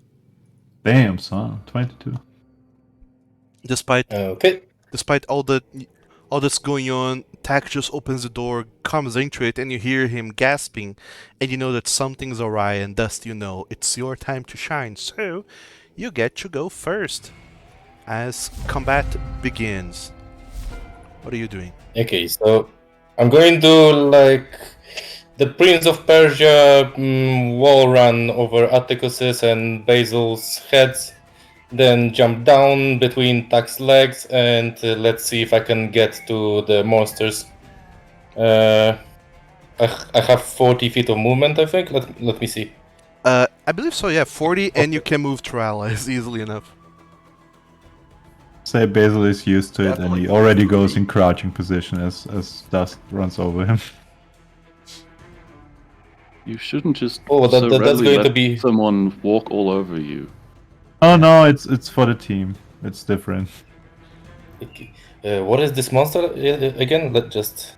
So the It's other flying. two you see that are the stone spirits, the same you had seen before, those craggy rocks kind of walking on their own. Doesn't seem to have a face or anything, it's just a bunch of rocks kind of running all together. But this one, the small little one, it seems to be a little imp demon kind of thing. It's flapping its wings, it's very minute, it's very, very, very small. But it every time that it flaps its wings, you see that it just there's just it just pushes dust and sand down, and you don't see that this dust is coming from anywhere. It seems almost like this thing is producing dust. Okay, that's spooky, and I'm a little scared of it. But I know that I'm usually good at cracking stone, so I will go to this golem on the most bottom one, Sure. and I'm going to just drive my knee into its leg with an unarmed attack. Yeah, go for it. It's the herald from the elemental plane of hay fever.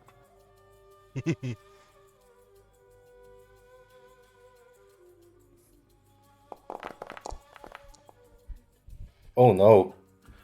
7 will miss, but not critically. So you still do half damage. Although you did forget to target the thing. Oh my god, sorry. It's fine. Okay, I got it now. So, same deal. This is exactly the same stone spirit you have faced before. Your bludgeoning attack seems especially effective against him. So I'm going to spend a key point for a flurry of blows and strike him with my fists over the cracks and dips in the torso. Sure, go for it.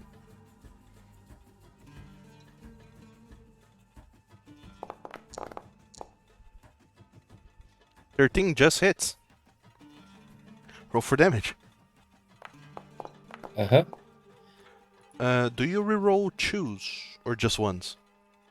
Just once, but as a part of my hit, I would like it to maybe make a dexterity saving throw or be knocked. Knocked prone. Yeah, knocked prone. Uh-huh. And my dex save would be 10 plus 13. 13. It fails with an 11. You Oh, that's awesome. you flatten this bunch of rocks into the ground. It goes prone. So, if I remember correctly, that means that my last attack will be at advantage? Yes, you have advantage on your last attack since it's prone. Okay, so I'm going to stand over it and just slam my fist into it. Sure.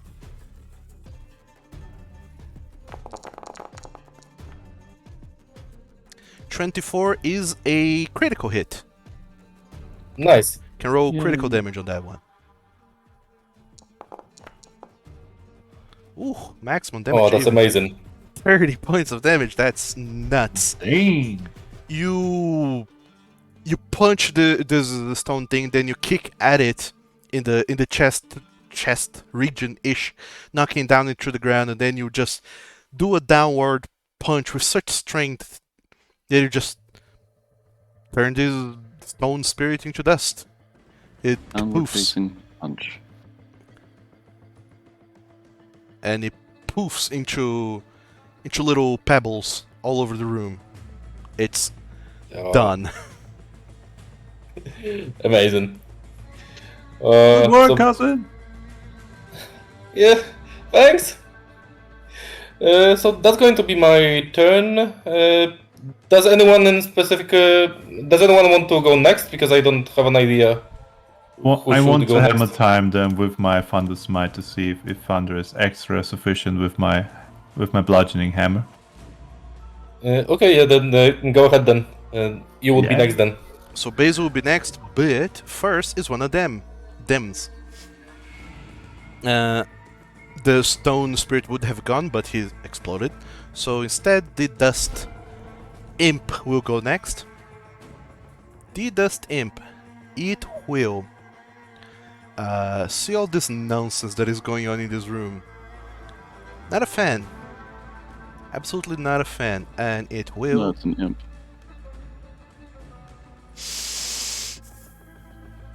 It will fly over into your face, Tack, Okay. and then it will just try and do a thing. It'll fly into your face and it'll scream. However, instead of actually sound coming out as it screams, you see that it's just a little grating sound, and this grating sound accelerates more and more and more until you just see from the back of its throat just a cloud of dust being coughed up in your general direction. Ugh. So, it's going to cough up dust, and... But dust is next to him. Oh, what a You shame. never have too much dust. So... Talk about a hairball. Yeah, it's just going to cough it up. I'll One of the need... secret benefits of being large, making it so that less creatures get affected by area of effects. Shouldn't I get like something because there's a big guy in front of me taking up all the dust? I'll say you have half cover, so you have a +2 to your dex save. Woo! So, Tack, I need you to make a dex save. Basil, you get a dex save with a +2. Thanks to half cover.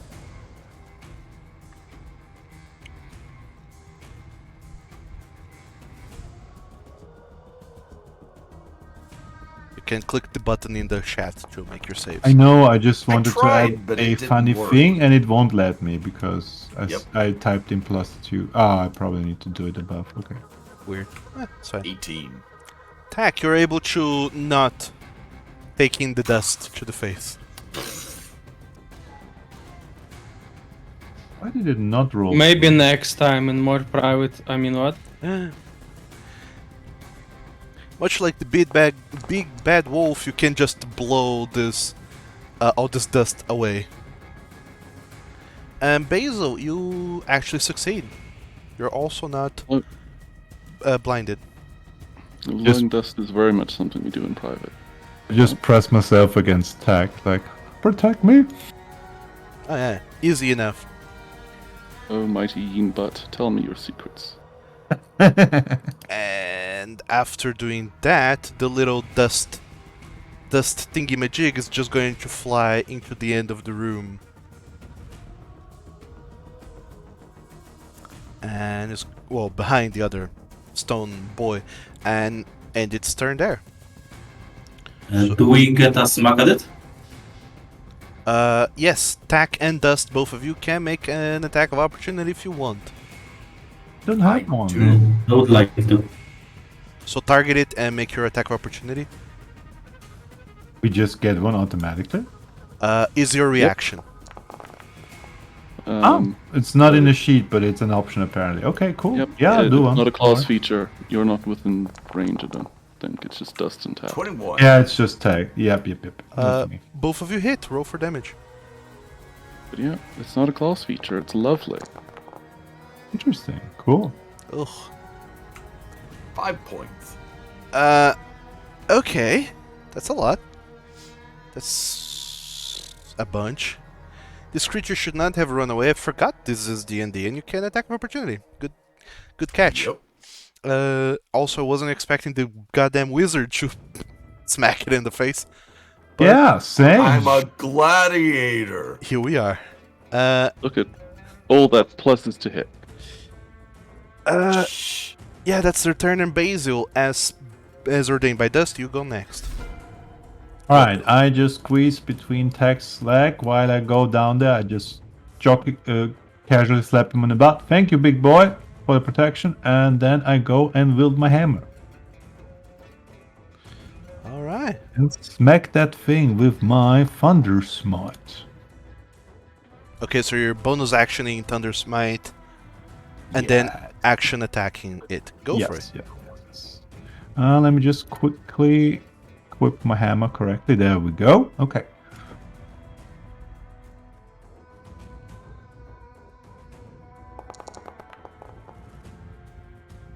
"12 will miss. I don't have inspiration, so I'm gonna go roll with it. Alright, you roll for damage just from your Warhammer. It will roll for half, but the thing is vulnerable, See? so it'll do that. And your Thunderous Smite does not go off because it didn't Right. hit. Okay, well, it's still... Yeah, I'm concentrating. Okay, You're still my bad. concentrating on that. So that's your action and thing. So that's your turn, I believe. Unless you're Yes. moving a little bit more. I think that was 20 feet. I have 5 left. No, I have 10 left. Okay, have actually, 10 I'm left. just... Alright, I'll move over here so people can flank. And that's my turn. Okay, who goes next? Oh, Magic is I like cock. say Trakar because he was going last all the time. So you go ahead. Trakar will go next then, but before, it's the Stone Boy. It's not happy that you hit at it, so it's going to hit at you. Was put a scratch. So it'll target you, Basil, and do a boulder punch at the... At me. How Oh. dare. Oh, I forgot something, but I'll do that later. Never mind. It'll attack first. You, Basil. It will hit for the 22, so you suffer this much damage. Wasn't supposed to do the saving throw, my bad. So you suffer 6 points of damage, Basil. Okay. You do save, so you're pushed only 5 feet away instead of 15, so you are only pushed here. And because you've been attacked, I do need you to make a DC 10 concentration saving throw, or you lose concentration on your smite. No, you're still good to smite, Hit to smash. Smite. but you're not in flanking position anymore. And the stone spirit gives chase. It moves over there, ready to, smack you against the wall next turn. Does that trigger... No, it doesn't. Okay. No. No. Trakar, you're up. It me. I'm up. Who closed the door? Never mind. I did.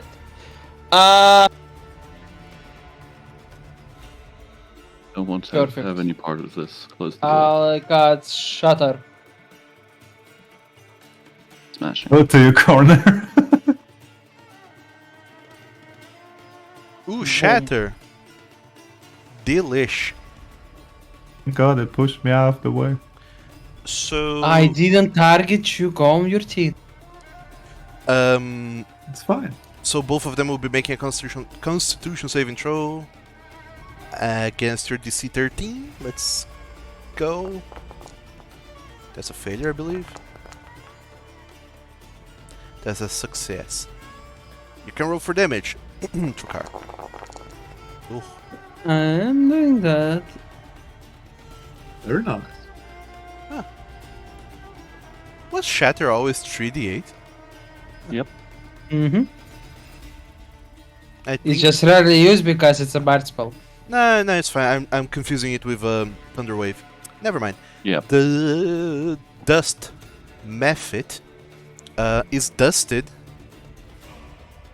and Perfect. the stone sprite is save, so it takes half damage. Only 7. Houdin had their turn here, Atticus, right? Yep. You get an inspiration. Yay. So Atticus, you're And you go next. bardically inspired. Inspirated. Got it. That's all from. Wait, hold on. No, it's not.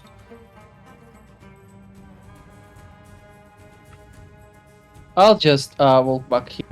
Here you go. Have a way. Mhm. Now it's all for my turn. All right. Also, you can delete the measurement template, please. But if I don't want to, Oh, I would help if you did. Atticus, you're next. Excuse me, pardon me, passing through. I guess I'm going to have a replay of the past and pull out my trusty pickaxe and smack at thee. Go for it.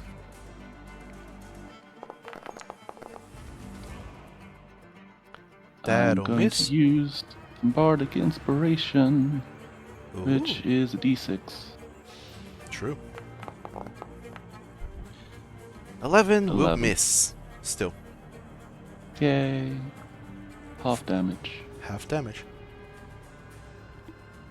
Don't know why I did that. Whatever. So 7 halved should, well, 7. Here we go. 7 is half to 6. And that's your turn, I believe. Yep. All right. I should have got. Actually, no, I couldn't have gone in flanking position.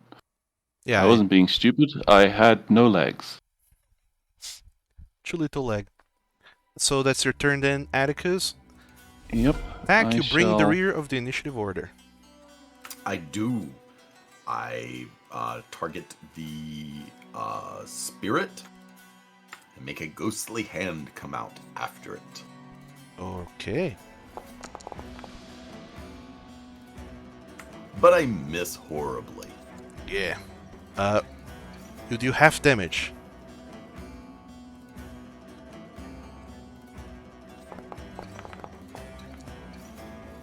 One point. 1 point of damage. As they say in the business, is honest damage. True. Are you moving your bonus action And I in move to anything? there. Okay. Nope, just move to there, and that's it. Okay. That brings the round to an end. Which brings us now to the Stone Spirit's turn. It's gonna do a thing. Oh no.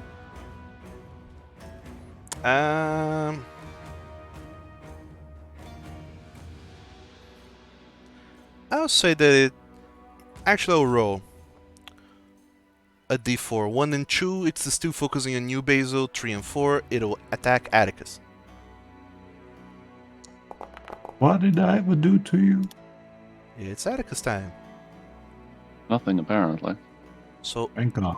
Atticus, it will focus on you and try to smack you away. And it does, actually. Please give me a strength saving throw. And suffer 7 points of damage. Well, the damage is definitely not the problem. Strength save. Click. Oh, Okay, yeah. You're pushed 5 feet away, but that's it. You're not flung across the room as it originally intended to try and do. And that's gonna be its turn. So, Tack, who goes next? Well, I think Basil can get it, so him. Basil, Oh! you're up. Right, time to unload my smite on that thing. Round 2. Make your attack. Yeah! That hits. So close to a crit, but never mind. I'll go for it. Yeah. Damage! Close but no cigar. Yeah, sadly. I'll just repost it because I'm too lazy to scroll up. Just... Fair enough. No, it is cards again. Damn it. So you deal 16 points of damage worth of bludgeoning plus your 2d8 from thunder damage? Yes, there it is. I found it. Or 2d6 rather even. Alright. So it suffers 9 from the thunder Rosa Smite. And it suffers 16 from the bludgeoning weapon you have. Mm-hmm. And you explode it. bludgeoning weapon. The power of God and enemy, and just 1,000 pebbles go through the room. Oh yeah, you Ah. just completely scatter this stone spirit across the room. It's no more. It ceases to be. It's an X. Ooh, Some Parrot. dust in me, sorry. there's more hats. This place does like their hats.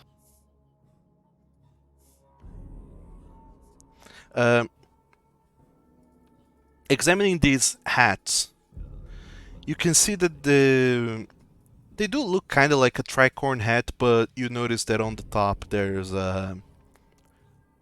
some little charms, some pebbles and other things. It's hard to know for certain what they were, but those of you who are arcanely inclined believe this could be some sort of implement to either illuminate the darkness, give protection, or some such. That has Neat. unfortunately lost its magic over the centuries. Observing this room, Still, like, take it and give it to the professor. Who knows? oh sure, you bag a bunch of these hats into your bag, and you can see that this room used to be some kind of workshop scenario for whoever used to be here. And there's more skeletons laying around.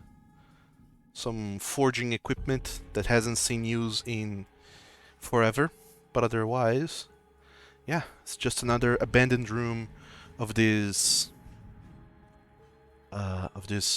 olden Paper? place. Paper. Document? A document? Oh, whoa, document. Ooh. Oh, whoa. Notices your handwriting. So that document there, you look at it,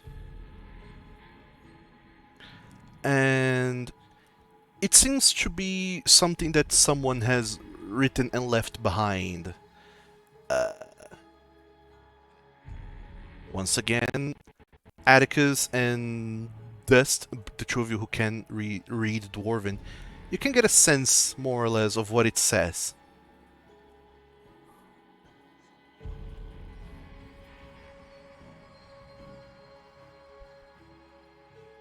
As I posted in chat. Let's see.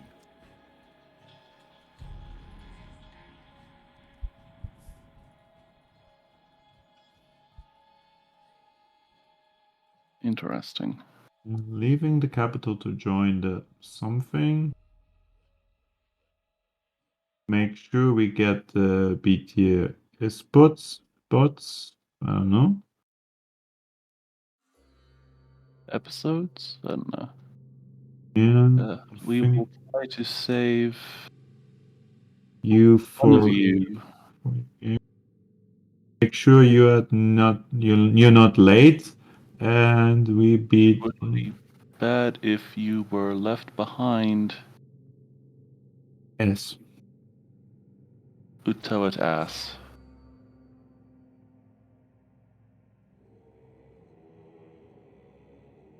Susan. Glad you can read those. Of course.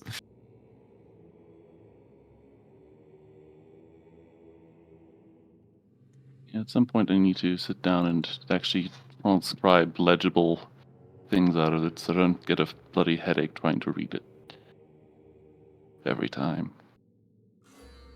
But otherwise, you're plenty confident that the way that this note was left behind in this book, it was left behind for someone. Someone else that never came to get it. Hmm. May have been one of these skeletons.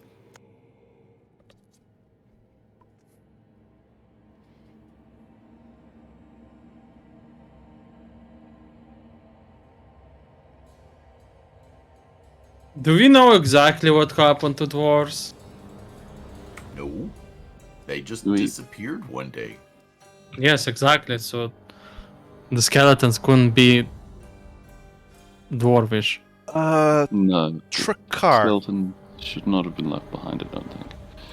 you get the notion that, from what you know and remember from the stories and such, one day simply all dwarves disappeared, and they ceased to exist as far as things are concerned. But it's a weird sort of scenario of it's almost like they never existed, but they did do a whole lot of things, they left a lot of things in the world. It's just impossible for them to not have existed, but suddenly all of them vanished. There are theories as to why, but some people believe it was some kind of godly doing or undoing, rather. It's really hard to say exactly what could have it been, but it's a much more recent event, something that happened in the last half century. Whereas this ruin was abandoned and left behind centuries and centuries ago. I remember that from Kobold's game, but I think that was a point of information who did know that or don't remember. But for all Oh. intents and purposes, you you know that whatever happened to these dwarves here happened way before they were just disappeared. And the skeletons are certainly not dwarvish, even without looking at them size and stuff like that. Looking around, you do see some skeletons that perhaps could have been dwarven, but it's hard to tell. I mean, I would rather believe that there is a petrified remains of a dwarf rather than just a skeleton, considering the theories about it. But I'll just let's move Is on. there really a sword? Yes, there is a sword that is beyond rusted. Okay. Do you want to be a spell sword? Asking No, out I of was character. just looking. There's a complete miasma of funk like 2 rooms over, so I'm not surprised the sword is fucked. All right, It's been here listen for at the years. store. All right. You don't hear Fine. anything so far as that door is concerned. It seems completely quiet on the other side. All right, I'm going to open it. Sure. As you open that door, you come across a corridor with water that is shallow again. You can easily step over it without any concerns. And to your right, there is a tunnel that's been collapsed, it would seem. It's just full of Yeah. rocks and stones and pebbles. Some of you who are more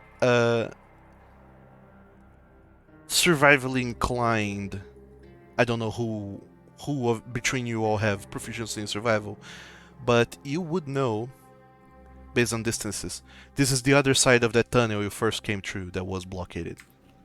Yeah. I was about to say that. Ooh, looks like someone did not make it out.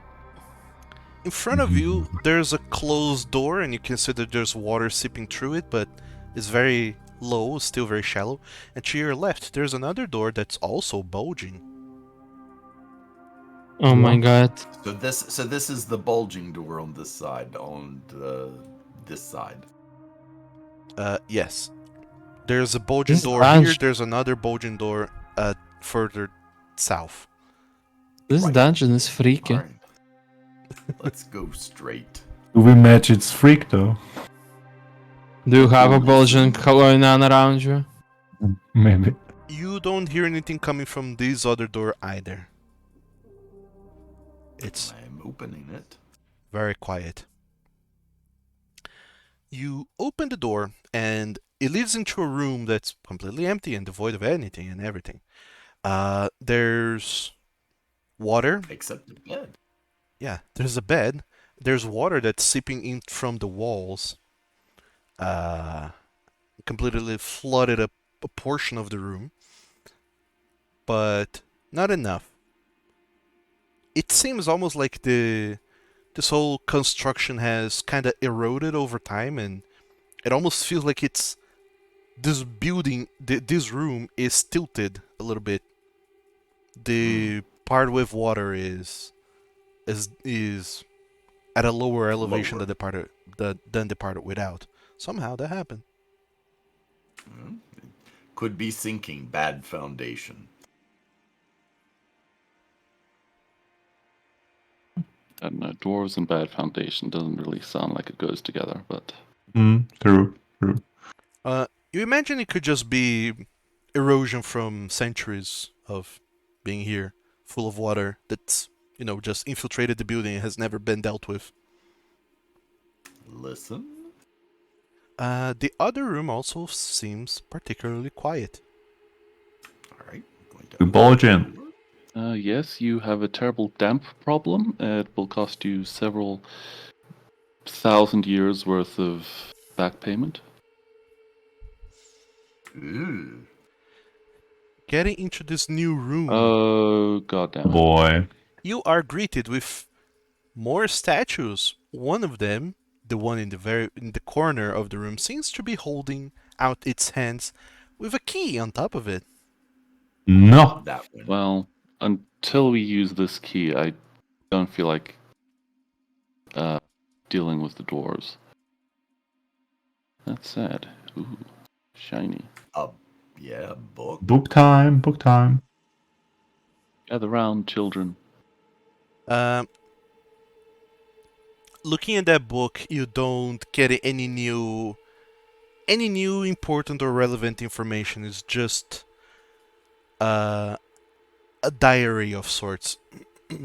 That with a little bit, the wording is simpler enough that you can get a better sense of what they were saying in these ones. It's pretty much just accounts of each passing day and accounts of the things that they got and the things that they sold.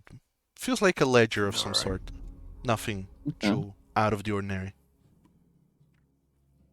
Well, how well preserved is it? Well preserved enough that you can read it. You feel like if you looked at it weird, it could just tear apart, but other than that, it's well preserved enough. I'm gonna recklessly shove it into my bags. Sure. No, Oh, no. not quite. Sure, I guess. I'm going to carefully shove it into my bags. Yeah. You have I assume you have some strips of leather or just some fabric that you can wrap around it and pocket it more carefully. Probably. And then you come across another door, and the other side is quiet as well. All right, I'm going to open We should be reaching the upper path of that flooded route. it. Ooh. More statues. Oh no. Yeah. You get to a room with a door, Hmm. two statues flanking it, and this is where things get interesting. There's a door to the south, and you can see that the door is, well, there is water seeping through the door, and you can see that half the door is underwater already. Yep. You imagine that might have been the flooded room. Go figure. Yep. This door in front of you, you can see that it's not a door, it's a portcullis. There's stairs that leads further down into whatever this place is. But you can see there's two statues, and the two statues, it seems like they're holding, one of the statues is holding a book, and the other statue is holding a bag of sorts. It's completely made of stone, but you can see that both the book and this bag have a keyhole slot. Oh my god. We need to get a key. Uh-oh. We need to Oh. get the Yeah. other key. You Oh, get the I- sense, just from looking at this whole setup, that this portcullis is locked. However, who knows? Maybe you don't need the key if you're good enough at lock-picking things. I was Oh, gonna right. say, yeah, we already have one key, and yeah, I don't know how well massive stone locks work with being lockpicked, but I can try. Well, yeah, give it a go. What's it? Sleight of fans, or what do you need for lockpicking?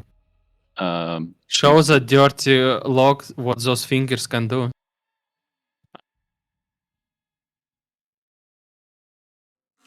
Right.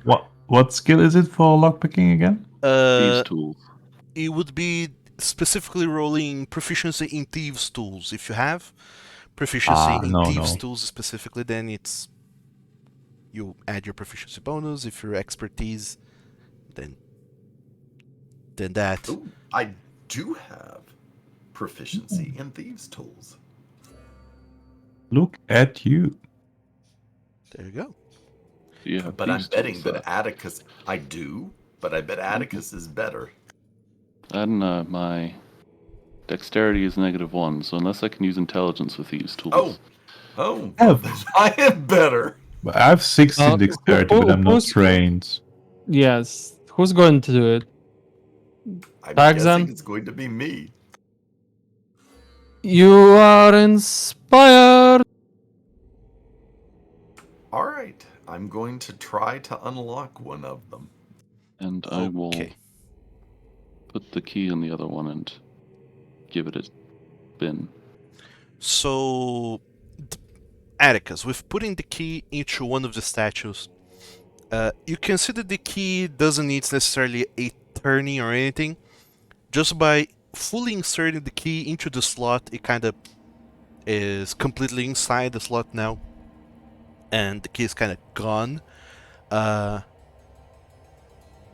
But just the act of inserting the key is a mechanism in of itself. And you hear some sort of sound of stone grinding and some sort of unlocking going on. But the gate, the portcullis is, as best as you can tell, still locked in place. All right, now I'm going But- to try to open the other one. You get the sense that you can't use the same one key on both statues. You do really need two keys. However, Yeah. Tack, I was just expecting the key to have to be turned. with your expertise in picking locks, you imagine that this might be tricky, but it could be done. The difficulty is 20. I need you to make a dexterity-based Thieves 2 check, and you have a D6 inspiration from Trakar. All right.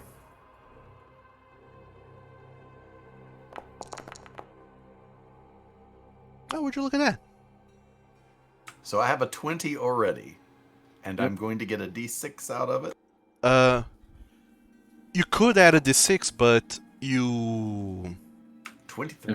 If we do something in the next 10 minutes. Oh, okay. Okay. Yeah, you can hold on to it. Your 20 already succeeds. That's the difficulty. Got it. Just with using your thieves' tools, I assume one of you has thieves' tools. I do. And with fiddling on the inside, trying to pay attention to what Atticus is doing with just inserting the key. It seems like there's no rotation necessary, and just the shape of the key itself, when it's inserted, it triggers some mechanism within, and you're trying to do something similar on this other statue. It's particularly tricky. You're not entirely sure what you're doing. This is brand new to you, like lock-picking a stone lock, but at the end of the day, you do get the sense that you trigger something on the other end, and all of you hear a ka-chunk coming from the door, and the portcullis just opens. Yeah. Well, We're so thankfully it good didn't at eat your this. lockpick. It Yeah. it starts sinking into the floor. Have you guys considered being adventurers? Treasure hunt? I mean, what? And the passage is open. All right. Take the stairs, or do we check out the flooded room? I think No, the flooded that room is goes just back. the corridor. Ah, Yep. never mind. Stairs it is. All Yeah, right. because the corridor was there-ish. So that's the I'm fork. gonna step there. Ah, yeah. Sure. Yeah, You yeah. guys step down the stairs into whatever comes up next. You find yourselves in a room that feels a little bit more regal, weirdly enough.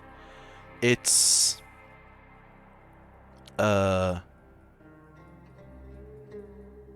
it's big, wide, ample, but not so much. But all the destruction and the rubble you found before does not seem to be here. The area here seems to be a little bit more clean. All right. So maybe they didn't get down here this far. I don't know. I didn't think the destruction was from the Triple S squad. Yeah, definitely not. You get the sense as you step into this place that you are the first persons in centuries to be setting foot here, this far down. Getting here, Well- you Since a long time, I presume. Not like the first.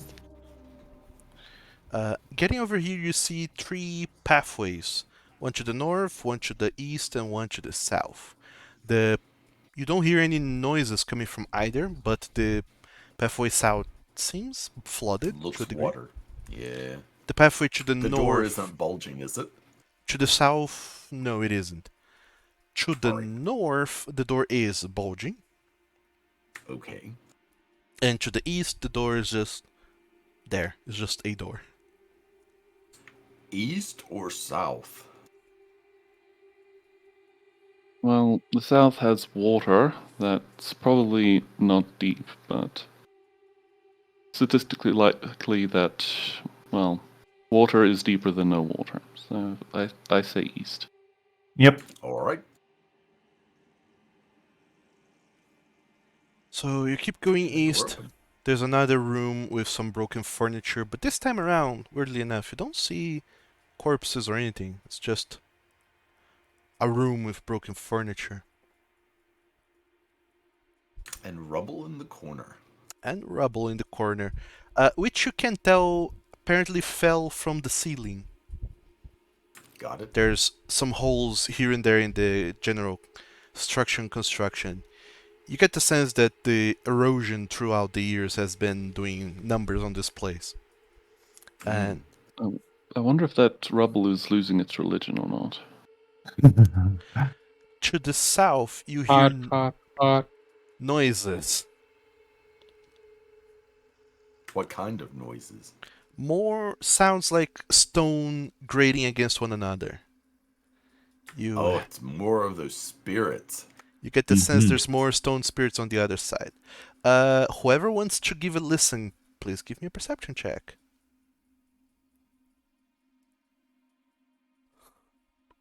I don't have a quick group passive perception thingamajig here. Here you go. Oh damn, everyone's rolling so well. Oh, it's good. That means it will doom us later. You can easily tell from the sounds you're hearing there's just two stone spirits.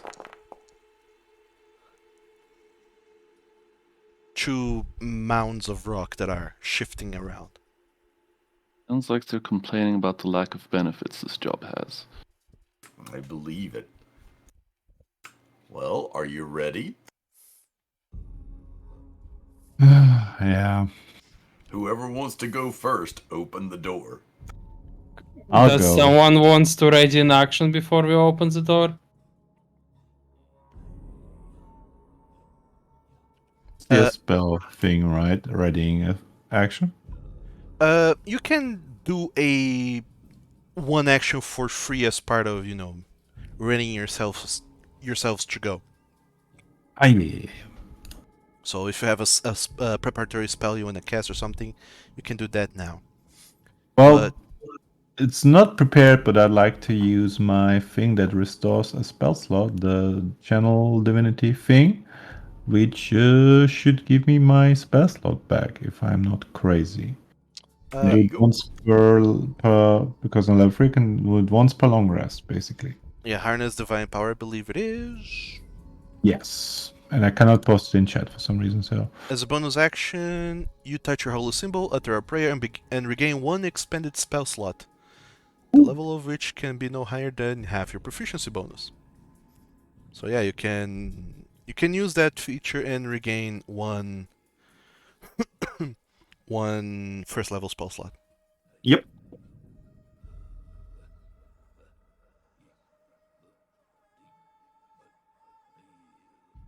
Okay, so All right. Basil, you do that. The I door. So you're not running all through me. Hold on. First, Trakar, what are you doing? Nothing. I was going to say I'm not going to do anything to because we might have another fight going after this with the people who probably heard some sounds, loud sounds. So I'm going to save my spell slots until they're needed. So I'm not going to do anything. Okay, All so right. Basil, you're going first, right? Yep. Okay. So Basil, you be right at the door. Who's coming behind you? I'll go behind him. I will Atticus. also ready a firebolt. Dust. Oh no. In which position would you be? At the bottom right corner of this room. Alright. Trakar, I assume you would be here, and Tak, you're bringing up the rear, right? That is right. Okay. So that would be the position that I you all, bet you're wondering how I got into this situation. find Oh, yourselves in. no. And Basil, you open the door. I cannot ready an attack, right? You Can Mm. sort of. It's a more of a it's a weird thing. More like I want to ready an attack if someone comes through here or gets close to me, but not necessarily this kind of prepared action. Okay, Yeah, I you cannot can't strike really- whatever moves, basically. Okay. if it's next to the door, maybe, but the odds of that are slim. Right, now mind. You can ready an action, but this kind of action is like, if I open the door and there's an enemy right at the door, I'll attack it. That would be the kind of thing you would be doing, but Fine, Oh, well. I'll give that a try. I raise my hammer above my head, like if somebody's right behind there, I'll smack him. sure. Has anyone ever used darts in D&D 5e? I have 10. I believe in this group you're the only one who has darts yet to use, yeah. But ever in any game has everyone used them? Are they any useful? From what I remember, the damage is very, very low. And also, Yes. so the range is 20/60 feet. So I the mean, point of they're darts is more useful if you're so. not proficient in other things. The points of darts is if you need to reach or to attack something that you can't reach normally. I see. Well, let's say that I ready an action to throw a dart if there is any enemy on the line of sight from me. Okay, if there's an enemy within line of sight and reach, you throw a dart. And also, Yes. because you are a monk, you can do a d6 instead of the dart's usual damage. Alright. Oh, that's cool. Let's try that That's then. nice. That's nice. So Just a quick clarification. We are expecting enemies behind the door, right? Yes, we heard them. Okay. Then instead, I'd go with Shield of Faith as soon as I open the door, so I get a full minute of it. 10 minutes. 10 minutes. My last. Okay. Yes. So you do that then, you well, Shield of Fate is a thing you can cast now and then open the door, so Yeah, basically. that's what's going to happen. And you indeed open the door. There's enemies in sight. Oh no. Oh. Dust, unfortunately, thanks to your position, you can't really see anything or anyone. Unless they come right next to the door. Okay. And Basil, as you open the door, there's no one right next to the door. But I do need you all to make a dexterity check, please. You can half see this one over here. So I'd like to use my ready to firebolt as well. I'm wasting all my good rolls on. Oh boy. I'm gonna firebolt that one, but he has like a +2 to AC or something. Yes. Thanks to Basil being in the way and you only being able to see half of him, he has half cover, so his AC is +2. I'm small. But you do hit him, so roll damage, Atticus. Yay. Also, you will not have a reaction on this turn because you already used it. Yep. To trigger your ready action. Alright. Dust, unfortunately, your ready action can't go. Basil, there's no one right next to the door, so that also doesn't go. Damn. But dexterity things concern Basil, you roll the highest. Somehow. Just look at the group. But don't come back. Jokes aside, I'm going in. Fuck it. And I just run in like a crazy person. Sure.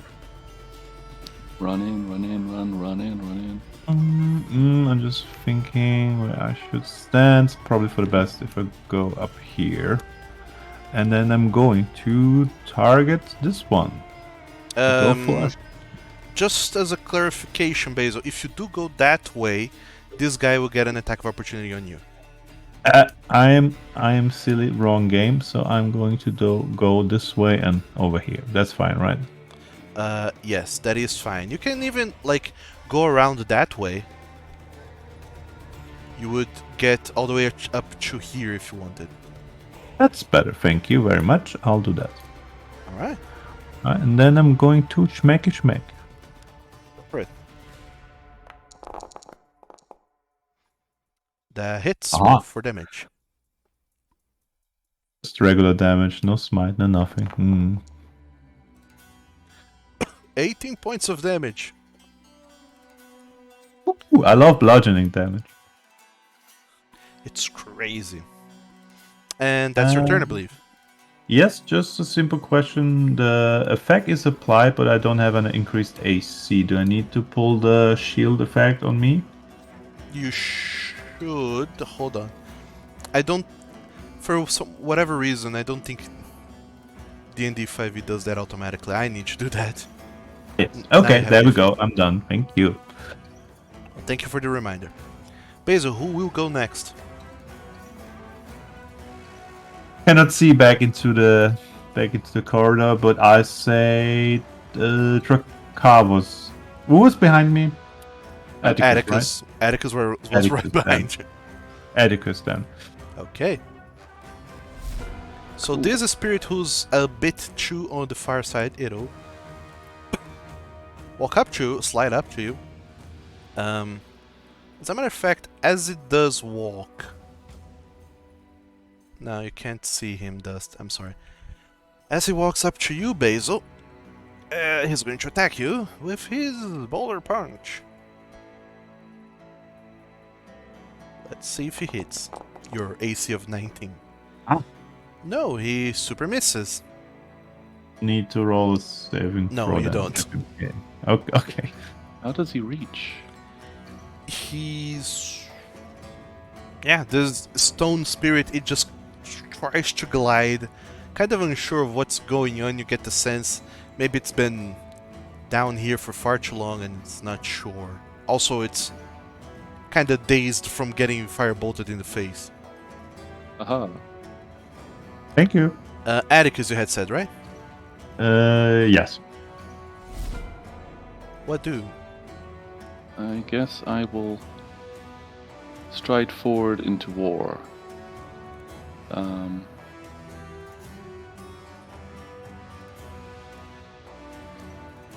I'm going to go over here, so I flank this boy, and I'm going to embody the power of Minecraft Steve Alright. and whack at thee.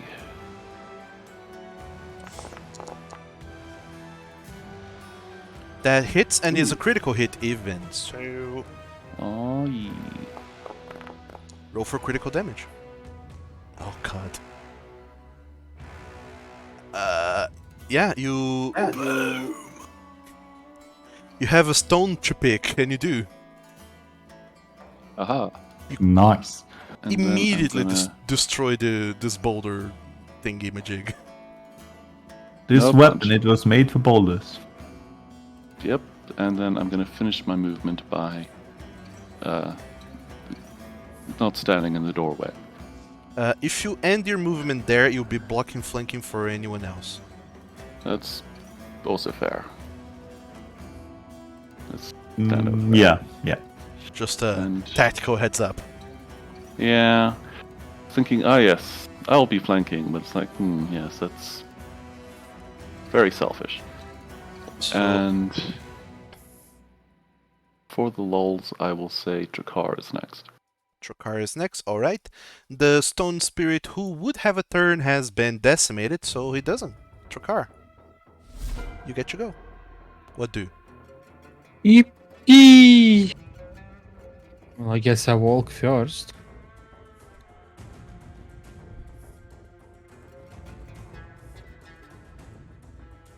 See so much of the world now.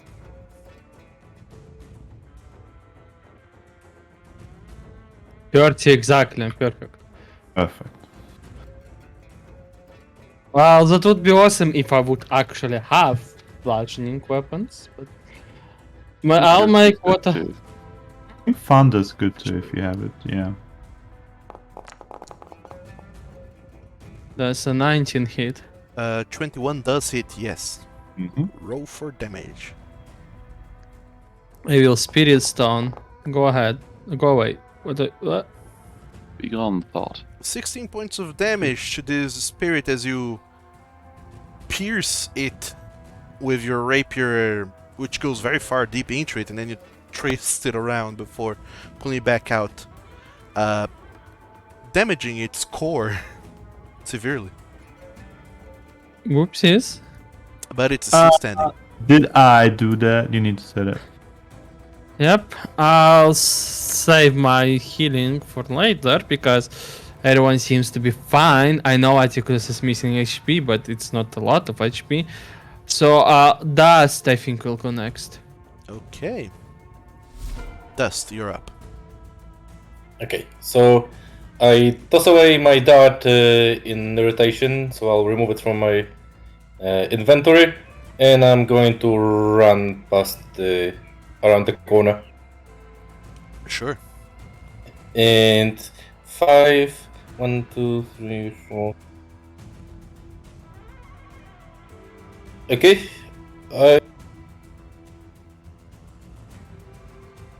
You see your companions Alright. flanking a creature. uh-huh. Or balloons. Let me see if I have enough movement to like flank with Atticus. Hold on. Let me do that for you.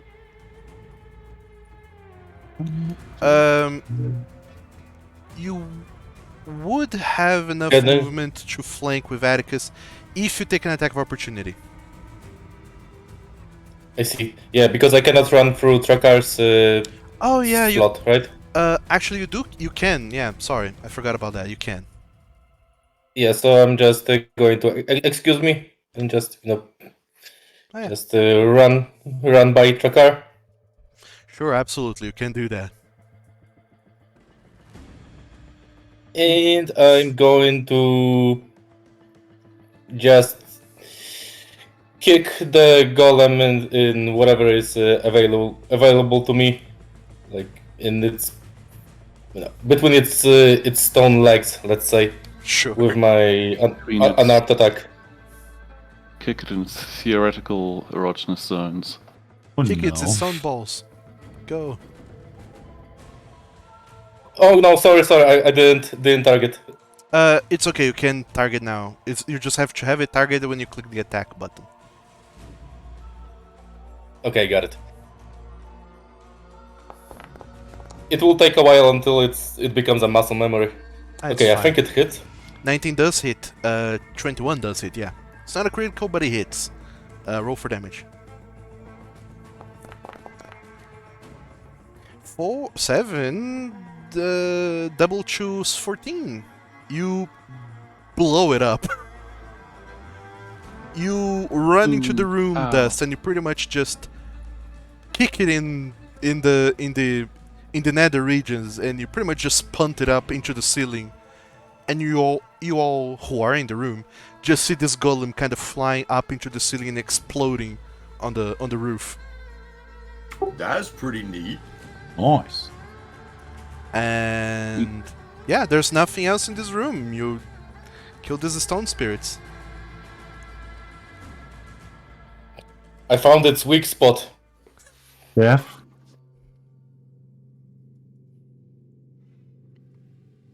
You have completely decimated them, and you feel pretty confident at what you have just done. Yeah.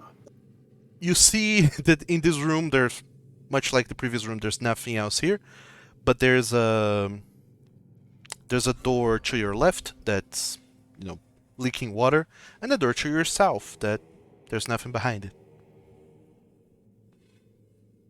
Because you can heal up for 5 more. That's all I have on my Leon hands. Before you do that, Ah, I do still have my second wind. Little boy potion. alright. Do your thing then instead. I'll save that for Oh, an second emergency. win. Right, you're a fight. I mean, Right. I was not the one that suggested that fighters keep this feature. Everyone else suggested it. Yeah. I was trying to test without it, but it's like, no, fighters need to be able to heal themselves. Mm-hmm.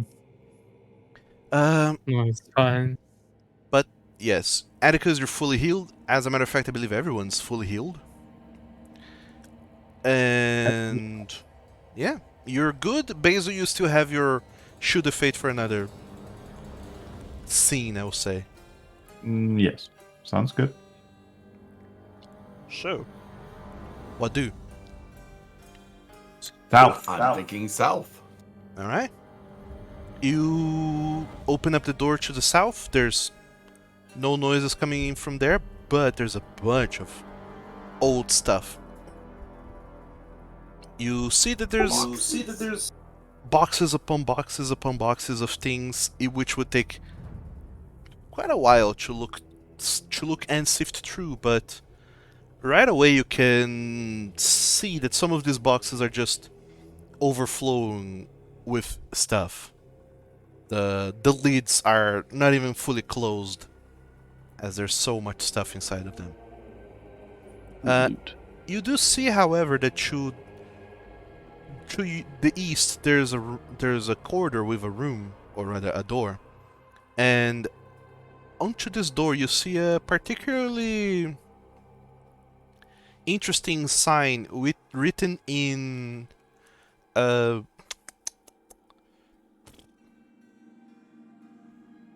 Dwarvish. Or wish. Ah. Well, I don't speak that. Dwarvish or It says that. okay.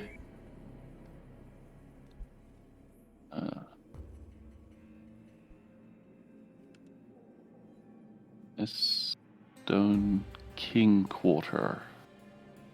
I love king water. I love dog water. I like king. boxes. Oh, I think it's king as in monarch. Oh, okay. Yeah. Courtier as in, yeah. I start looking in the boxes while they're looking at the door. Yeah. The door just says that. On it in Dwarvish, you see there's some kind of a description that is particularly tricky to see. And Tack, looking at the boxes, you start. There's a very rotten smell that comes from them, and you see that in a bunch of these boxes there's just food that has gone so bad that it's pretty much just fossilized at this point. I'm honestly surprised it still exists. Indeed. It's you imagine it's food because half of it is like has roughly food shapes, but at this point it's impossible to even tell what it was. It's food that has been sitting here for centuries. Some of these boxes seems to just being supplies. There's food that's there. There's bottles that you imagine are dwarven spirits, but That might be Must worth be mistaken for the other kind of spirits. yeah, Mm. alcohol that has been sitting for a while. The gods only knows what time has done to this alcohol. And inside, I'll take one. sure, you can write that down in your character sheet or in the party token. I'm adding it to my character sheet. And in some of the other boxes, you start to see some other small treasures, like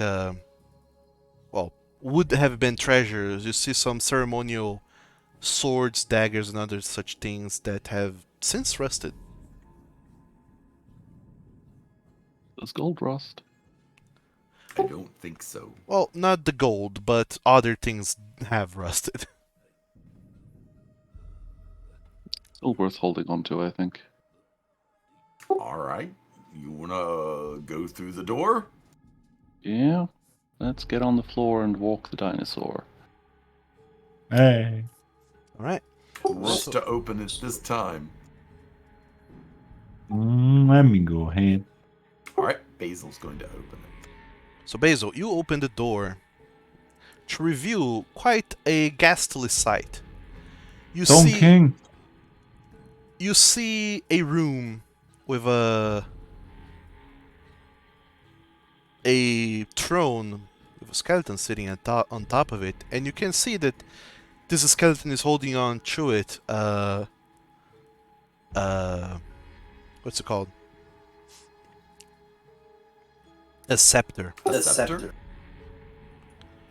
And the scepter looks kind of gilded in gold. It seems important enough. Ooh. You also see that the room is filled with some other thingamajigs here and there, and the throne is flanked by two dwarven statues.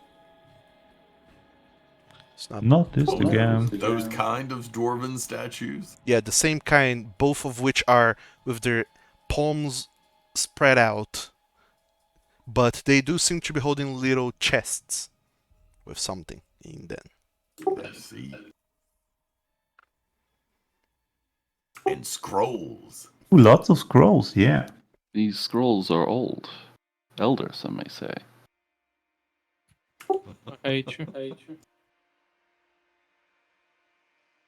And it's I like this. look at scrolls. Other than that, you just see that This room is filled in cobwebs. Clearly, this room has not been seen any care in forever. And those spider webs probably belong to spiders who have been living here for the past centuries, or that have been crawling through the walls or whatever. Yeah. So what do? Tack is going to go and look at the scrolls. Okay. Whenever you get too close to the scrolls and you kind of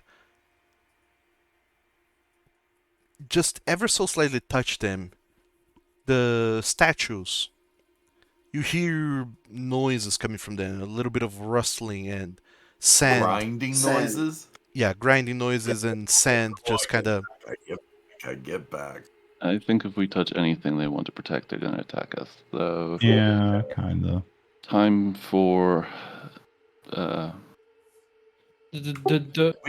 We can prematurely attack them. That Yeah, I was was the idea. just gonna suggest that, honestly. So premature combat. How are you prematurely combating this? just gonna hit the fucking statue.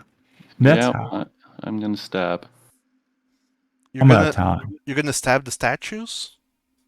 Yep. All right. Man. Okay. So, let's me go ahead and reveal them, since It's me, Mario. you're being sillies, anyways. I'll pull back the party token just so I can put your individual tokens in it. Alright. Atticus, Basil, Dust, Tack, and Trakar, and Basil. You're still concentrating on Shield of Fate.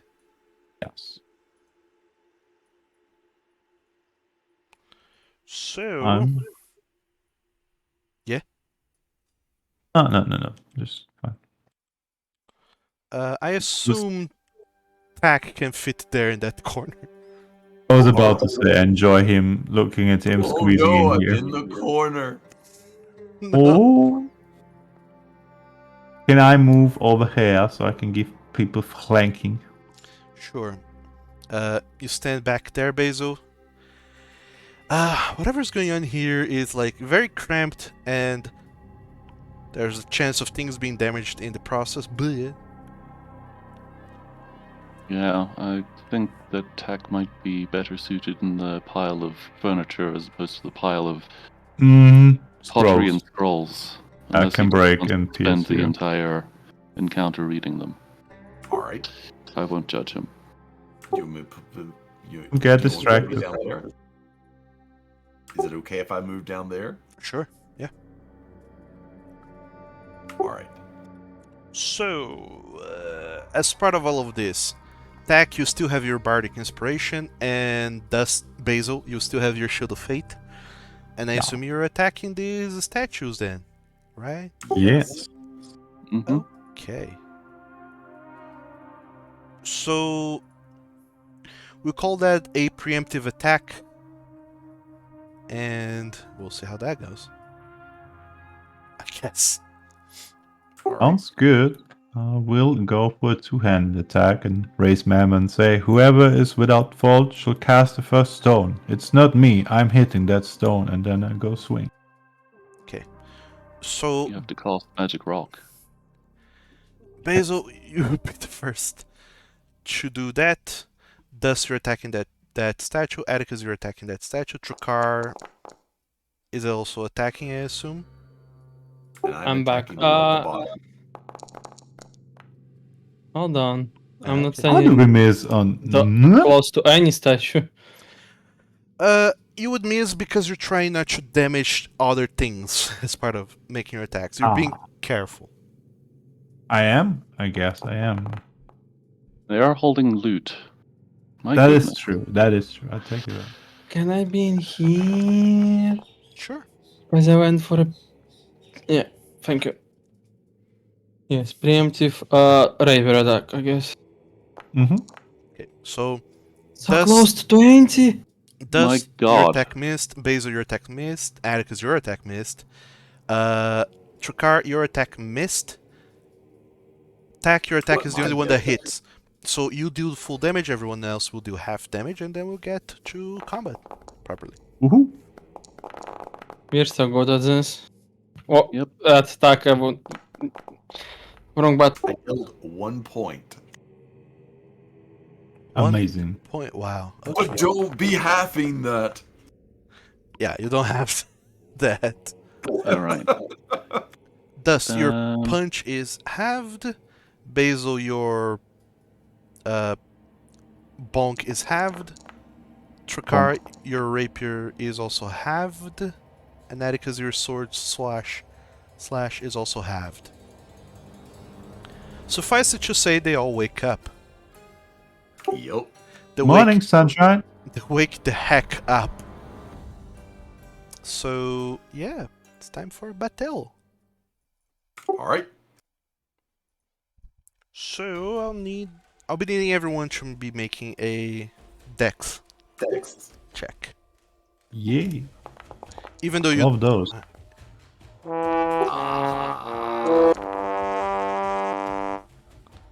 even Is though you this are the part where we all roll terribly?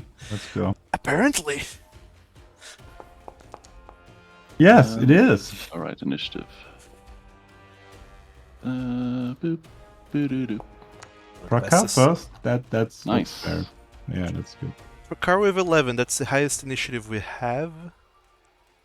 Don't worry, their dexterity is worse.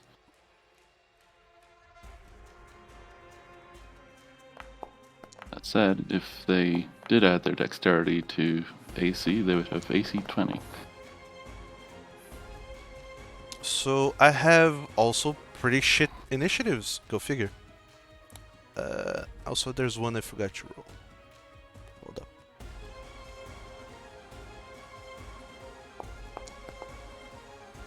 up. Which is also shit. So, never mind. Party. Ooh. Oh, there's a resentful dust method in here too. I read respectful. I was so confused. Okay.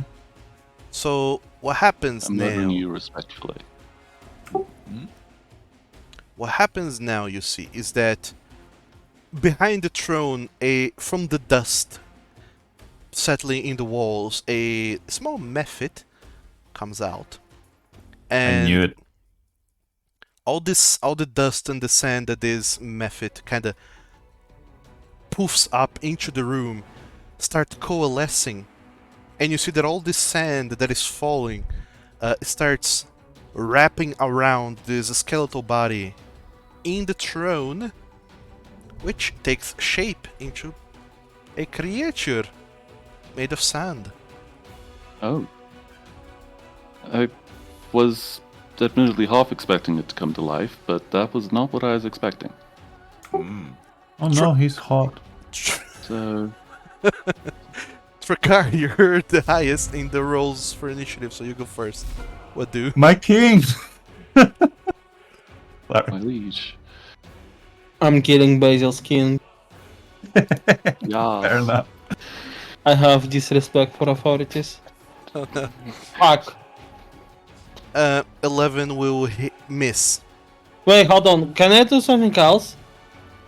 What would that something else have been? Moving and using my dragon breath. Oh, it's a line. It's a lot. It is. It is very uncommon that you have the perfect opportunity to use a line, I will say. Sure, Pretty- I'll say yes. Pretty please, yay. I'll say yes just because. This new enemy was revealed so soon. You didn't even have time to process it. Okay. No ins- measuring template because we can see without it who I'm going to hit. That's right. The So- statue, Dust, and Atticus. Yep. So you hit the two statues and the creature in the center, right? Mm-hmm. All right. All of them will make a dex saving throw regularly. That's a success, I Bah. believe. That's a failure, I Hmm. believe. And Nice. another failure. Mm. Oh, we're getting value out of this one. Nice. Oh, yeah. So roll your damage. Ooh, Wow. good. You rolled high. Alright, it's only a single dice in this version of the. Still thing. good for 3 enemies. Yeah, no. It's No. 27 damage. And that's all for my turn. Okay, the creature in the middle saves. It takes half. The It says it fails. oh, Yep. sorry. The stone curse at the end succeeds. And the Nubian. Yes. Well, yes. I'm silly. So it was 9 of lightning damage. Yes, dich nicht. Okay, you straight up toast up this statue right in front of you. Your lightning breath weapon crackles in a line, jumping between this sand and stone somehow. And the other two are good. As a matter of fact, the Anubian should have had half cover, but let's ignore that. In which case you would have succeeded, but let's ignore that. The stone statue in the front, right in front of you, it gets heated up by the lightning so quickly that part of it just turns into glass and then shatters. Woohoo! Completely exploded. But they were stronger than that, to be honest.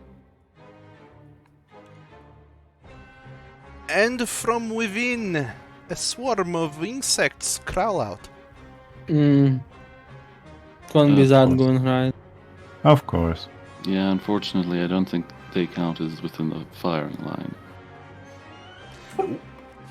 Are you bonus actioning anything, Trukar? No, I cannot. Well, I can healing word, but nobody needs a heal. Okay. I healed the enemy. Okay, so going in order, the swarm gets to go first. Oh. The order that they're in the initiative tracker. Got it. There's so many targets, living creatures that it can chomp on. So I'll roll a d6. 1 and 2 is dust. 3 and 4 is Trukar. 5, 6 is Basil. No! It will skitter towards you, Basil, occupying your space. And these insects, you can see these are scorpions. They'll try and sting at you. No, Well, scorpions. Disgusting! I mean, this is better than the alternative, maybe? I don't know. Yeah. They'll hit. Ow! Go away! So I need you to make a Constitution saving throw, please. DC 10. Ah! Are you good? You have the poison damage. So, in fact, you suffer 11 points of damage. Okay.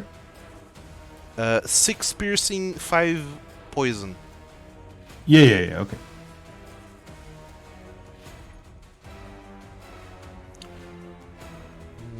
Cannot type in math formulas into my thing. God damn it. Okay. Should be able to. And I need you to make a concentration check. Constitution saving throw DC 10 to keep up Please. No! It's a poof. your shield of fate is gone.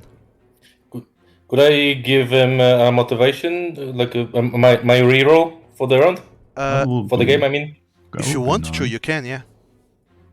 Would be yeah, for I the would whole like to do that. turn. I will really appreciate that. Yeah, the poison What is it? sucks. I'll just make a new DC 10 roll then. Yeah, just make another yeah. Oh, Oh no! I'm so sorry, cousin. I failed. It's okay. You could never fail me. You're dead to me. No. That's the swarm's turn. Trukar, who gets to go next? Basil. Basil, I hate those. you're up. And I'm going to stabby stab this thing, not using my hammer this time, but my short sword. No speak today. Your And shorts. Okay. yes, I take off my pants and just, you know. Woo. All right. That hits. Roll for damage. Okay, 2 points of damage on the swarm. Is it bludgeoning and piercing resistant? Damn it. It's resistant. It's resistant to all physical damage. I Oh think. my god. Yeah. I am useless. Who's off? You can- You Alright. have smite. You can, if you want, channel a smiting to this also. We don't have a spell slot anymore. Oh yeah, he used it on The shield, which the went spell he away. just lost.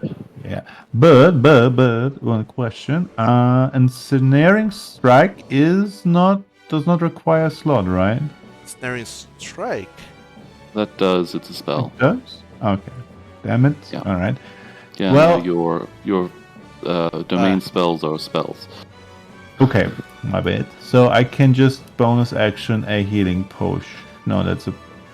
Is Yeah, it an action or bonus? It's a action? bonus action. It's We either. changed it from the original. Okay, perfect. Yeah, it's a bonus action, but you roll. If it's a full action, you get full. Okay, I see. And battle medicine or anything would be an action too, so just potion then, I guess. Damn, I wish Right. battle medicine was a thing. Yeah, I'm going to. I need to roll a 2d4, right? For the potion of healing. Yep, you can click the healing chat. It'll roll the healing for you. Ah, okay. So you recover 6 points of damage. And if you want, you can roll a hit die as well. Yeah, I think that's appropriate for today, so I'm going to do that. Okay. You know how to do that, What right? was it? I did it last time and I forget again. In Where- your where character is it? sheet, if you open your character sheet, in your portrait there's the little bed. Click the short rest, and then there will be a hit die rolling thingamajig. Ah, Hopefully, you don't actually perform a short rest. damn it! You get I'm things silly. back. Okay, wrong button. Yeah, There we you go. just open up the window and then you can roll a die. Yeah. Yeah, I think you just need to mark your channel divinity is gone again. Yeah. Okay, that was your turn, Basil. Who gets to go next? Dust, get those things off me. Okay, Dust will go next. Okay. But first is the Mephit. Oh, Mr. Mephistopheles, why? It will fly over here. And Basil, you get an attack of opportunity on the Flame Mephit if you want. You haven't I'm used your thinking reaction it's yet. either that or damage reduction, but I think hitting is before the better actually, so I'm going Yep. to strike.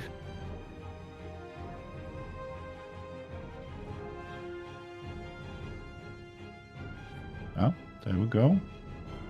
That'll hit. Roll for damage. Ooh. 5 points of damage on the Flying Mephit. Good. Good. Just so I am aware, I'll throw a reacted on top of you. I'm blind. Then the Dust Mephit will try to blind Atticus and Dust. I reacted, but I cannot see. Have I done?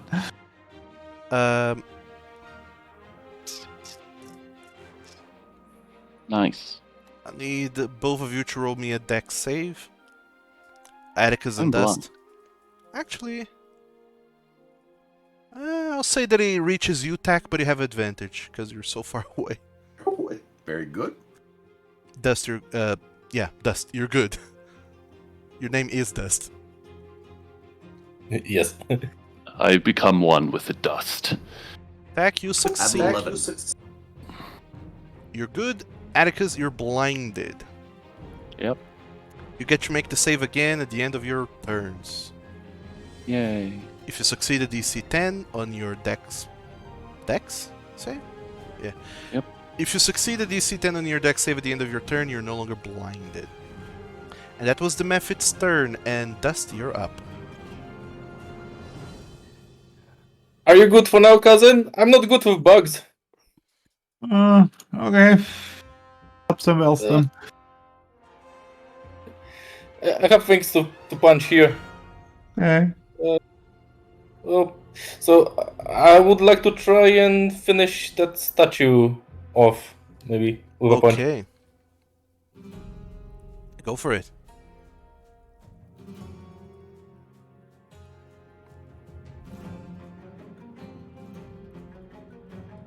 $19 will hit. Roll for damage.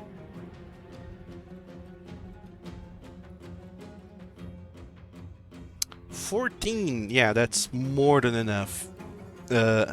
Dust, you punch this statue and you blow it to bits. And bugs come out? You better believe bugs come out. Yeah. Woohoo, more bugs. What we need? Like a piñata. Oh. Oh, Where's my candy though? I would like to burn my final key point for my last flurry of blows. Okay. And I'm going to try smack the Anubian as it's still coming into form Sure, with go my for it. strike. Absolutely.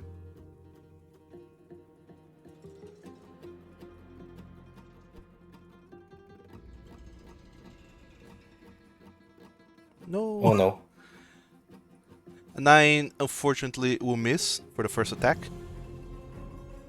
Uh-huh. I want to at least see how my hit lands, if it cracks easily or not. So, you do 1 point of damage as you hit this creature. As the sand is coalescing around of it, it feels like your punch hasn't really landed on anything. It feels like you're mostly just punched air. The creature does seems to be able to shrug off these kinds of hits. Okay, I would love to help Basil if I can approach the bugs and hit them. I'm not actually sure if I can move between flurry of blows. You can. You can. Okay, let's do that then. You can break up your attacks however you would like. Okay, so I'm going to start stomping on the bugs. Sure, go for it.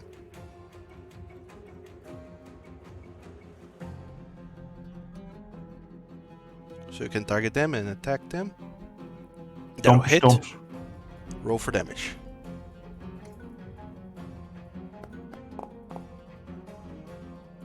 Nice. You cause 3 points of damage to this swarm of insects that were crawling inside the statue, and yeah, I believe you've done everything you could. Yeah, none of my open palm effects can really do anything to them, so I think that's it. Can you So that's move? my turn. Question. Wait, can you move? Move? Yes, I can still move a lot. I have one more in me. If you know what I mean. One more? Okay, well, but is here okay? Huh? Here is okay. So, yeah, okay, so that's good for me. Okay, who And gets to go next? it seems like Trakar is cooking up something, so I would like him to go next. No, I Unle- cannot. Oh, you cannot. Not until it's next Anyone turn. else would? Anyone else would like? Atticus or Tack? Atticus, do you want to go next? I'm good either way. I can't see shit. Okay, well, Tack then. Maybe Tack has a plan. So Tack, you next, please. All right. Tack, you're up. Actually, hold on, you're not up. The hell am I saying? Yeah, that's what I was wondering. You're not up. First is the swarm of insects, because I'm going in order. It will see Dust and Atticus. If it attacks Atticus, it has advantage because it's blinded, but it might go for Dust, so let's roll a d4. 1 and 3 is Atticus, 3 and 4 is Dust. Atticus it is. Oh no. Can't believe you've done this.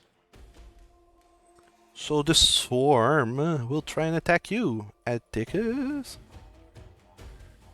It has advantage because you're blinded. Wow. Okay. It I'm fine with this. half hits.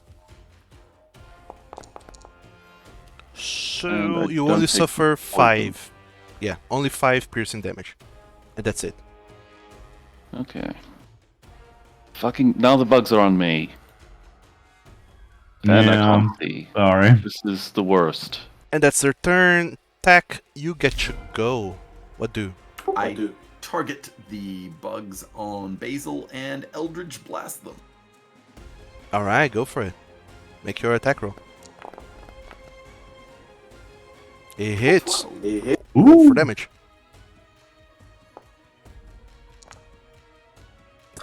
Oh no. Oh wow. Boom. You blast one of the insects off. You erase it from your existence. Or like Eldritch Blap. Are you doing anything else, Tack? That I have nothing else that I can do. Okay. So that's your turn then. That is my turn. The Anubian gets to go. It's going to look at all of you. It seems like its instinct is to protect the treasures that it has. Okay. Sure.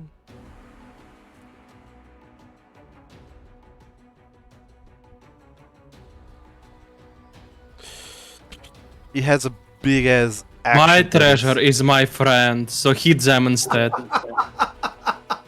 Kill yourself. Keep yourself safe. It's going to do a thing. The Anubian. Looking at all of you, it's going to try and go towards one of you to do a thing. There's Basil. I almost didn't see him. I'm gonna roll a d6 to determine if it goes for one of you specifically or if it does a different thing altogether.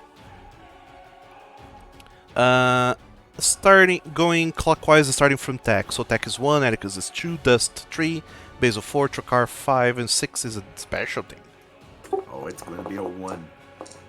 Basil, They love me. They cannot get enough of me. Okay. from where it is, Bug. the Anubian is just going to claw at you twice. What the? I prefer you not. Could you not? Is it because I said you're hot? You're homophobic? Not quite. So the first attack will hit, I don't think it understands you, to be entirely honest. and the second attack will miss. Don't ruin my head cannon.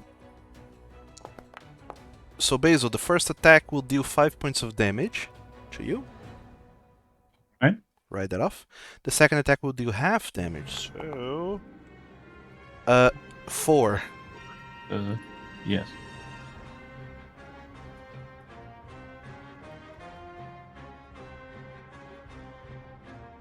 Did you take off the full damage now? Yep. Alright. And that's gonna be its turn. It's gonna stay there. Atticus.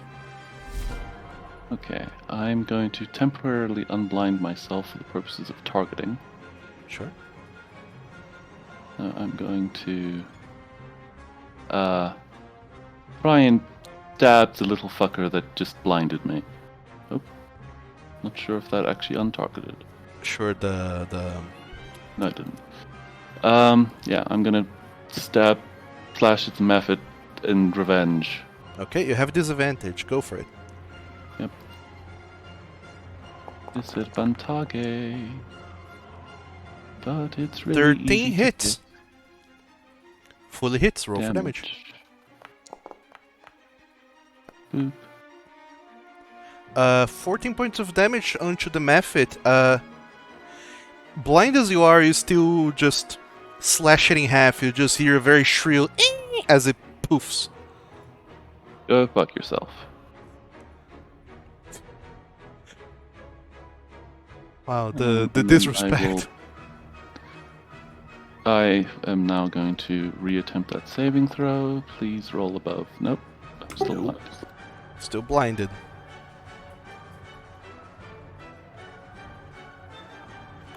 Are you doing anything else?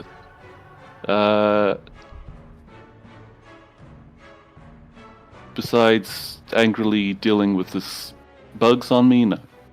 Okay, so that's the turn. That's round. Yep. Since the round ended on a new Atticus, it's going to start on one of them. The swarm. At which one? The swarm at the bottom. Between Trakar and Basil, let's see. One and choose Basil, to reinforce Trakar. No, it's gonna end up on me. Why you roll? Trakar. It's going to try and stab at the Trakar. There we go. Reverse psychology. I see. Oh, 19. It hits, barely a critical.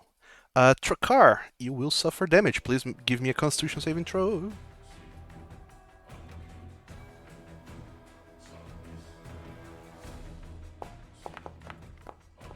Oh, no. I will reroll that.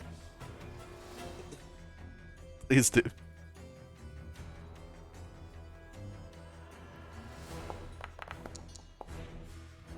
From 1 to 20.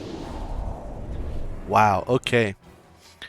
That was a hit, so you will suffer 11 piercing, and the poison will be halved to 6, so 17 damage total. Get ratioed. Oh, sure.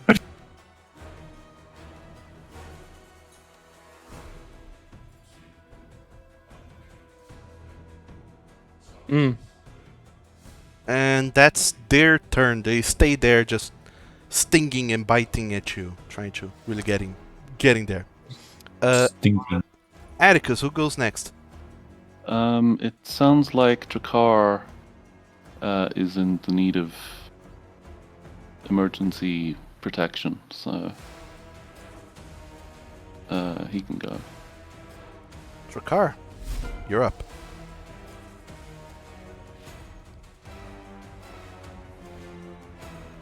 I'm actually just gonna remove that condition from me because it's very boring looking at a black screen. Sure, just remember you have it. That's the plan. So, Trakar, what are you doing? Everything is ruined. I cannot do the thing anymore.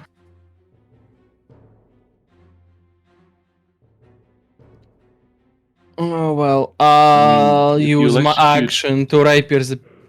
I cannot Yes. electric. If you stand there, you could just electrocute myself and the. I don't know. It feels about right. Can I? Throw the electrocution onto the bugs and the Anubian. Yeah, you can. If you still have a breath weapon, you can do that. I have 2 chargers, so I will do that. Okay. For my action, where is it? Breath weapon. Okay. So, you will be getting both bugs, the Anubian, Atticus, and Basil. We're fine about that, right? Yes, I'll kill you. I'm pretty sure Yes, we're fine about dealing with these burning down the house is the appropriate response. So I feel like being electrocuted is fair too. No, go ahead. It's fine. Alright, I'm going ahead. I'm viewing my laser. Okay. So I'll roll for the bugs and the Anubian. Yourselves, please make your dex saves. I'm good at those. Save Let's is see. with I disadvantage, I think, because I'm blind. believe so, yeah. Boy! Nice. Everyone fails except for the Anubian. It's the only thing that saves. So Trakar, roll damage.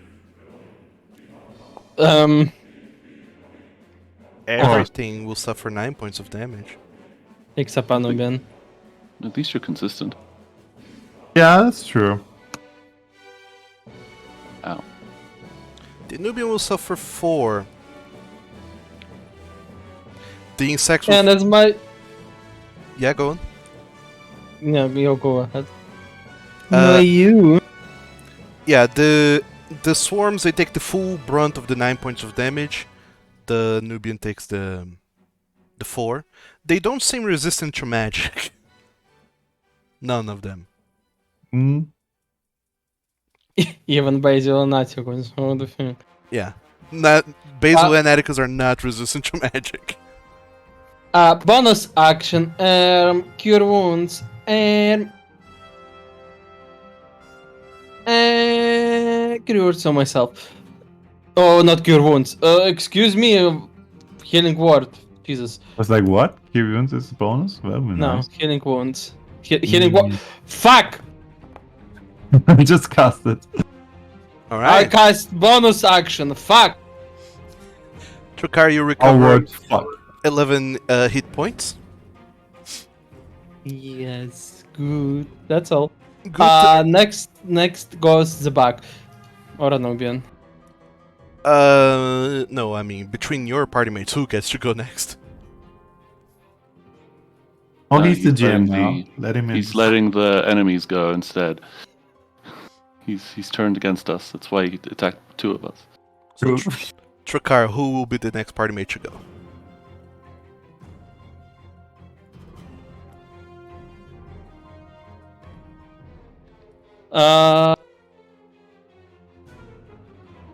I think Tak.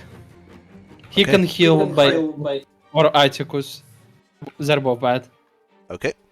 Tack, just as a reminder, you still have a bardic inspiration you can use. Inspiration. I know. Okay, so Tack will be next, but the swarm goes first. There's only one target, which is you, Attica, so they're gonna try and chomp at you. Because everyone else is too far away. How unreasonable. You are still blinded, so advance Yep. again. This will hit. Oh no. Please make a con save. Yep. You save. So you suffer 11 piercing and 4 poison for a total of 15 points of damage, leaving you at Do I 1. Do I not critically succeed the save or something stupid? No, I don't know how this works. Okay, so I take... 15. I'm going to use my reaction, because I don't think my parry requires that I can actually see the target. Let me double check. Don't think so, no. Nope. So I'm going to use a parry. Okay, so you reduce Slash that 15 R on to... B. 3. 10. Alright, so you suffer 10 points of damage. Ow. I'm parrying scorpions. You have reacted. Can you parry a nuke? Technically you can. And that's Because- their turn, so Tack, you're next. You can suplex a train, so... Indeed. Well, that changed what I was going to do. Move and heal Atticus.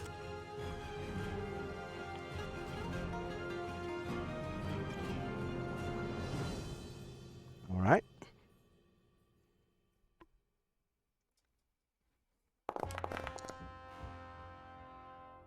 Get 21 points back. Nice. Chunky heals. That was the last of the Chunky Hills boys. Like him, Chunky. Back out of the bugs!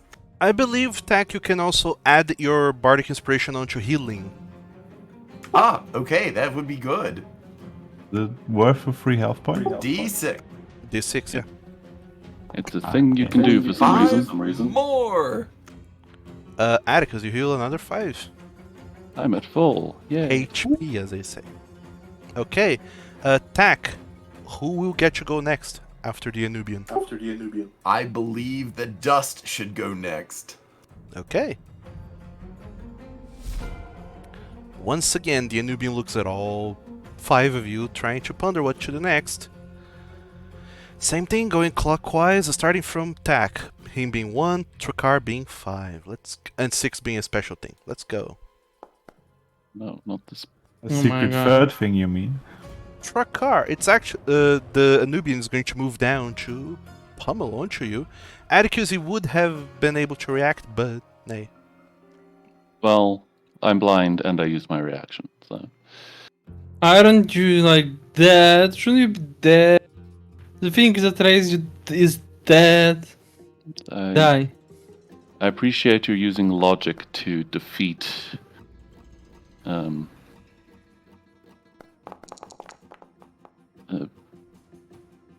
some undead monstrosity. I don't know. Me. I had spare slots. I could do funny things, but alas, no. It will make 2 attacks, and it will hit with both. So the first attack will deal this much damage. 6. The second attack will deal 7 damage. Ow. Blam blam, this creature, this humanoid creature made of sand with the head of a jackal or whatever, slides over to you, Trakar, with the sunken holes in the sand form that would have been its eyes shine red, and it slashes at you. And then it ends its turn, and thus you get to go next. What are you doing? Okay. I don't know how to describe it narratively, but I would go here, open a vial of potion of vigor and stuff it in Trakar's mouth and eat him as my main action, if he would allow me. Easy enough, yeah. You just wall run around the room, around the corner, and then you hand Chutrakar a potion. Just Yeah, saying, He's or not like, kind in it. He's yeah, using just his action to feed it to me. Yeah, I'm just stuffing it in your mouth and just okay, like, drink. Chug. And you're doing that as a full action, right, Dust? Yes, because I cannot do much offensively, so at least I can do that. Okay. Yes, I'm chugging it down. So as an action, that means you don't even roll. You restore the full amount you would be able to chew from the potion, and you can roll a single hit die, and you also don't even roll. You recover the full. What do I recover? What's the full potion size? I don't even remember. So Dust, what can one did he you use? use the potion If this is the minor one, it's just 5. from your inventory? Or the miniest. Like the dice Yeah. Just click on usability. click on the icon in the potion, just so it consumes and posts into chat. 5. Heal for 4 extra. So F5. So 5 yeah, plus my. you heal for 5 just from the potion, and then you can roll a hit die. Your hit die being a d8, you would have healed 10, so add 1 extra to that. 11. What? Yeah. I'm full. I'm full. Yay. No, rolling the dice already restored your hit points. Yeah, automatically. Okay. And I think you can right click redo it or something.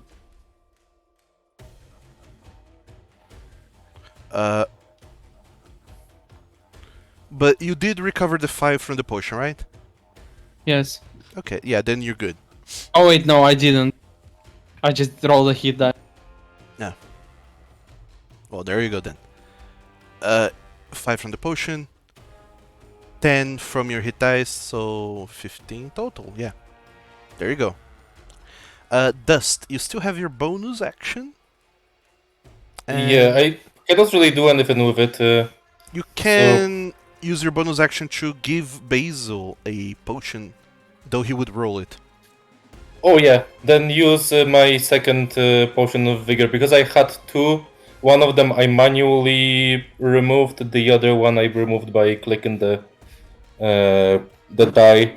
So Sure. this way I don't need to. This way I don't need to re-add it. So Okay. please roll. No. Damn it. So Basil, Dust gives you a potion, you drink it. That's 2 hit points from the potion, and you can roll 1 hit die and recover that if you Yeah. want. That was over the short rest thing, right? Yeah. Yeah. Okay. Yeah, so I open 2 Wow. vials, and all of the content goes into Drakar's mouth, but for Basil, I kind of spill over his chin a little. Yeah. By the way, you already recovered the 2 from rolling hit dice. So, take those 2 back. Before then, in total, 2 plus 2? Yeah, it would have been 4 total. Yeah, I did 4. That's fine. I was at 11, so. No, what I mean is that when you roll hit dice, it already recovers automatically Ah, that whatever you roll. So okay. I'll undo it then. yeah, you did 2 extra. Okay, sorry. There we go. That's fine. Yeah, Dust, you all run around the room, dishing out potions of healing to your mates as you go by, and yet, Trakar seems to be doing much better. Basil, not so much.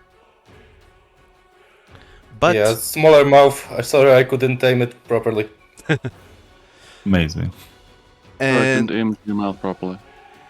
since there's no more enemy activations to go through, who goes next, Atticus or Basil? You can do that later if you want. Wink. I had to. Yeah. I'm scared. Oh god.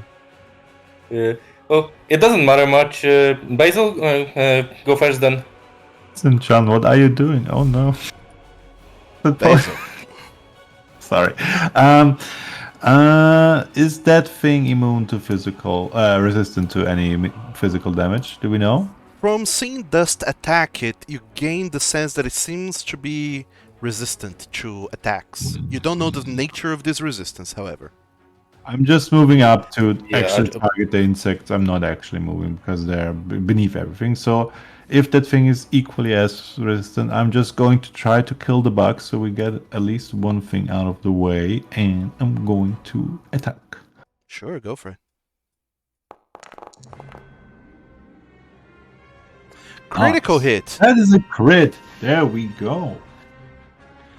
Roll for You're very critical angry damage. at these bugs. 13, halved to 6. Let's go. Near death. That's how I like it. It's you're quickly squishing all of these bugs. There's still some remaining, but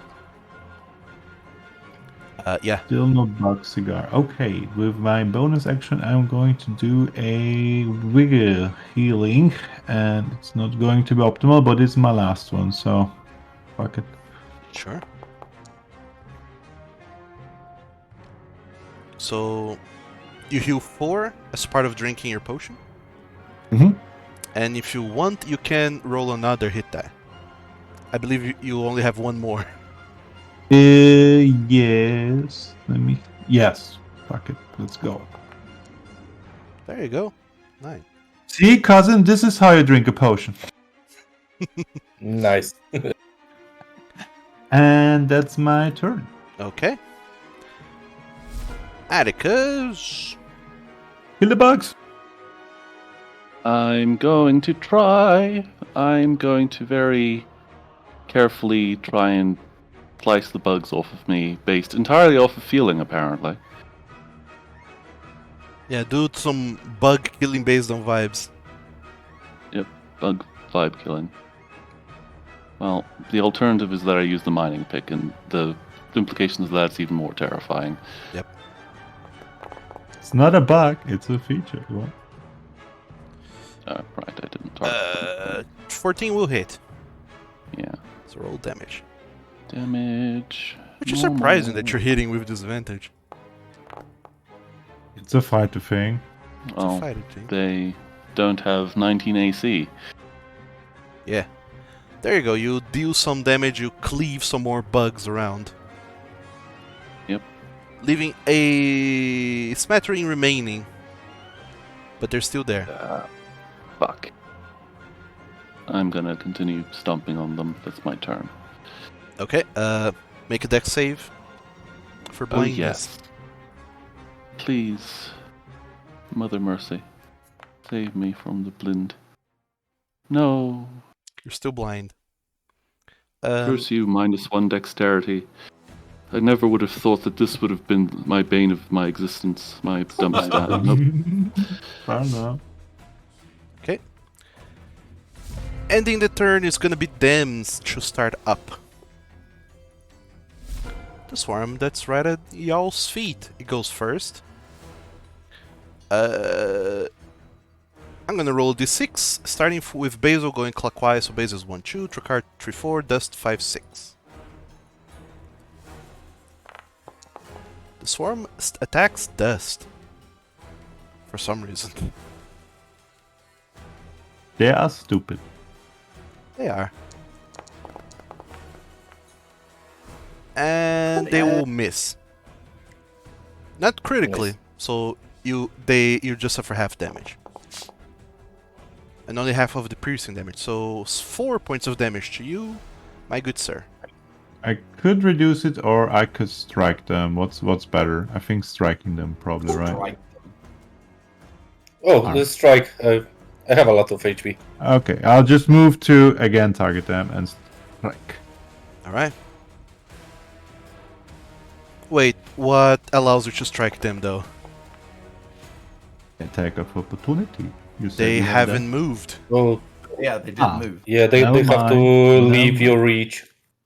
No mind, I'm silly. So I have technically they are paladin still in brain. your reach.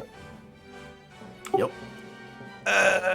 So yeah, that's what happens at the end of their turn. Atticus, who goes next? Who's screaming the loudest?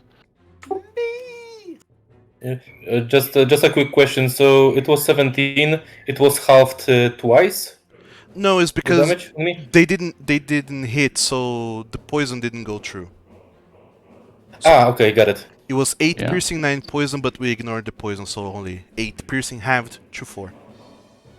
Okay, thank you.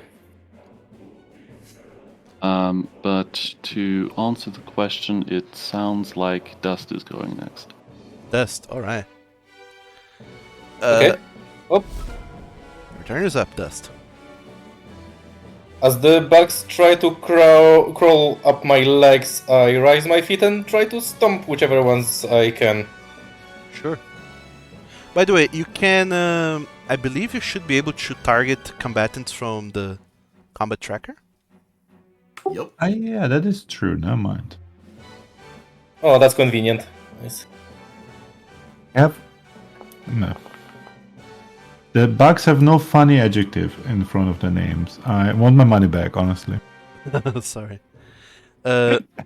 19, 21 hits. Uh-huh. 5 halved, 2, so 2 points of damage to them. Uh-huh. And I'm going to use my bonus action because I can do that as a monk. Yeah, Kill them. For just one more attack. yeah, you can do 1 attack for free. Kill them, kill them, kill them. Oh no. That Hey, misses. are they flanked? Are they flanked? I'll You say said yes. before. Yeah, Oh, then it's a 12. Then it hits. that hits, yeah. Nice. So full damage. Another 2. 2 points of damage. You're thinning the numbers down. There's still a swarm there, but they're almost gone and done. It's exactly 1 bug. Don't call it a swarm. It's one very hardy bug. Yeah. Okay, Okay. I think I'm good. Nothing else for me. alright. The next swarm is Uh, going to eat up at Atticus. Yes, Dust? Please, no. Dust, were you going to say something? Oh no, sorry. I was about to appoint the next person, but let's do it after the bugs. Because the bugs, both swarms, have been reduced to half hit points, they only deal half damage now, by default. That makes sense, actually. This misses, so the damage is halved again. So, I think in Pathfinder they used to deal damage equal to their hit points. Atticus, you suffer With 4 the- points of piercing. That sounds stupid.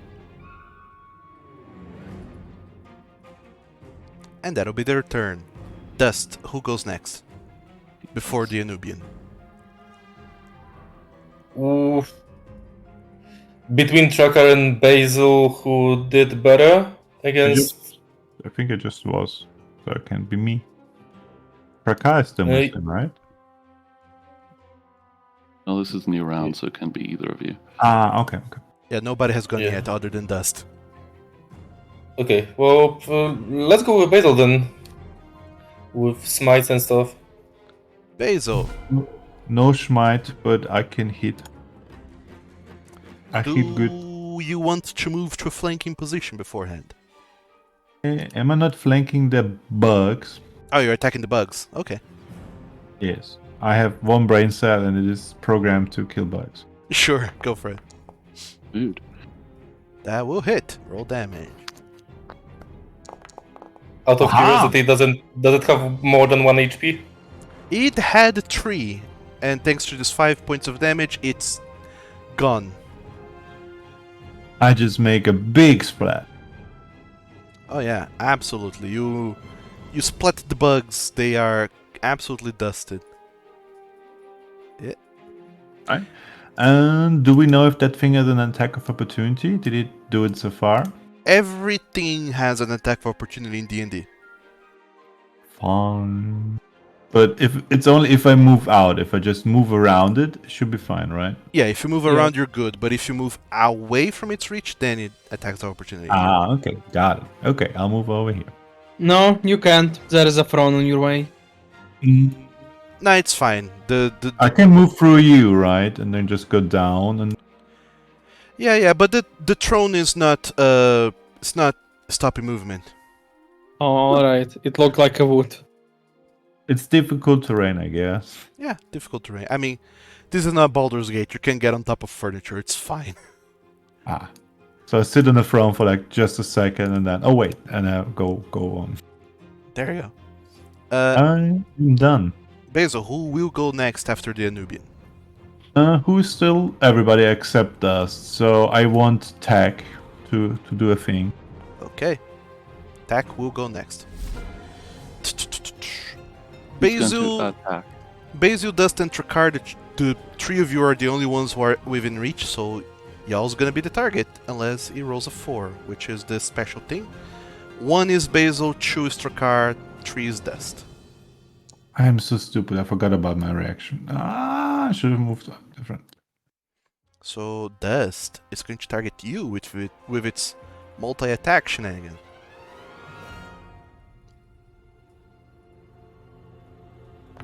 So Dust, its first attack misses completely.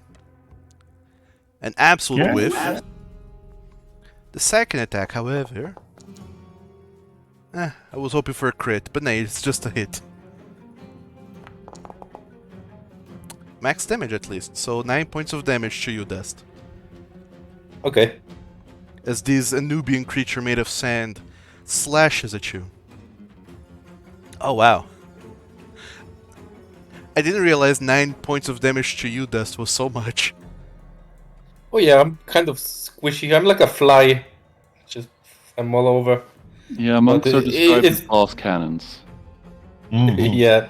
So it's quite easy to swat at me. Indeed.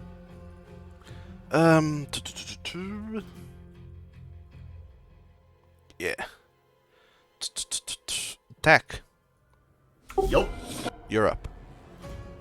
I target the Anubian. Alright, what do? Pew.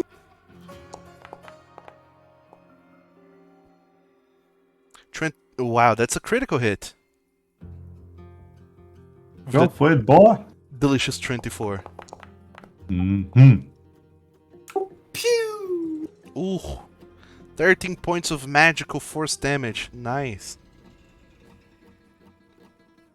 You stretch your palm and you just shoot a blast that explodes a chunk of this creature out of the room. And you can see that after you explode this chunk of sand away, you can see the skeleton underneath that this creature is puppeteering around the room.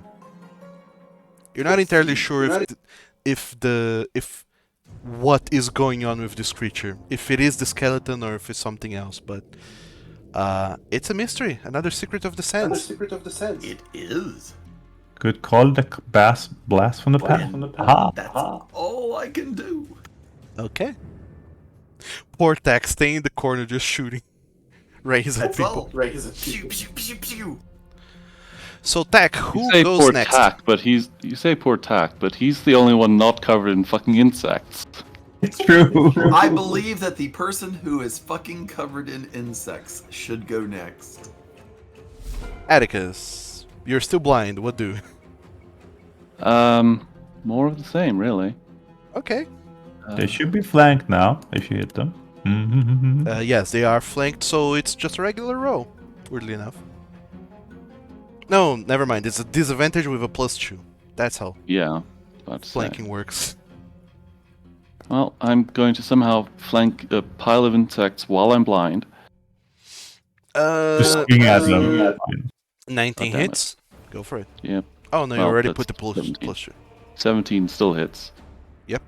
Normal damage. Oh, nice. 11 halved Oh. to 5. Good. They're dead. No, they're still Nearly. there. Yeah, I sense I'm in some manner of danger still, but... You need to chocolate first.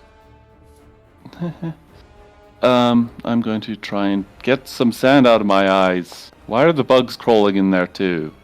Ugh. God damn it. You're still blinded. You're too preoccupied with trying to get these bugs out of you that you don't have time to properly just wipe your eyes. It's a very unfortunate situation. Yes, this is narratively appropriate, but fuck does it suck. It's Fair a enough. situation. And Trakar, At least I can hit the bugs. what do you? It me. I'm Trakar.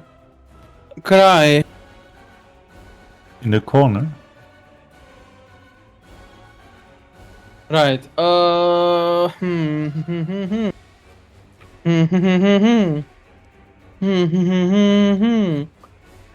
If only the My one person here instinct with does weapon go could for, attack this thing.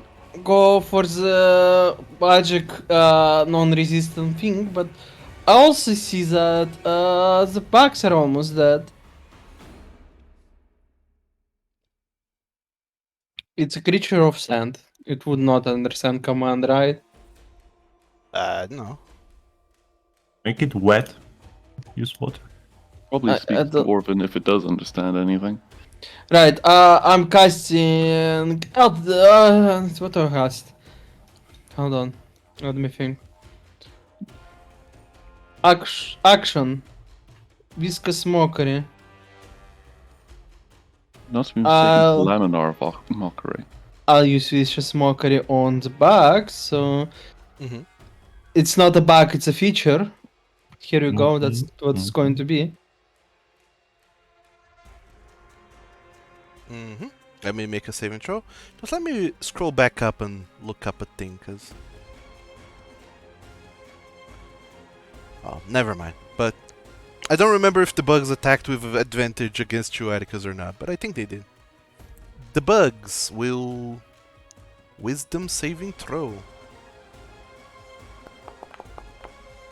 Ah! Oh no. They fail. Is that a critical? It is. The damage doesn't changes. Ah. Oh really? Nice. That is. Oh really? That is. Oof. Oh really? Do you have Really? inspiration left? We're going to play like that? No. No. I Does- refuse.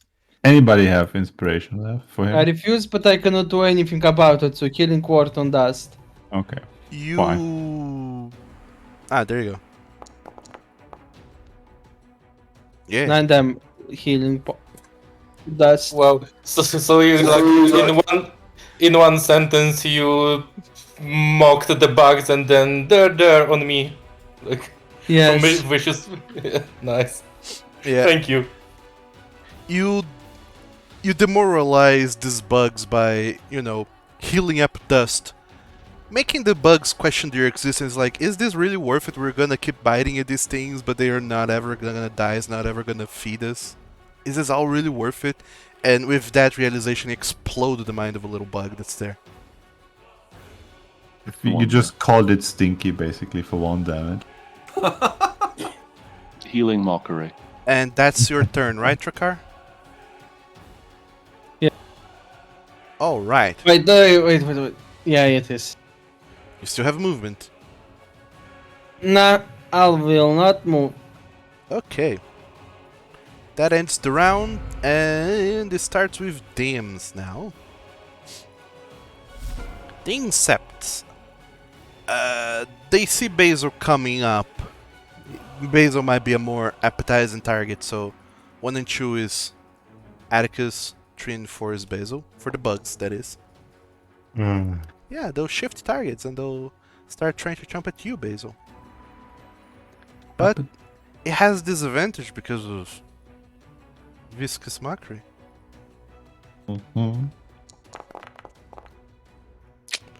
So it fully whiffs. Love that.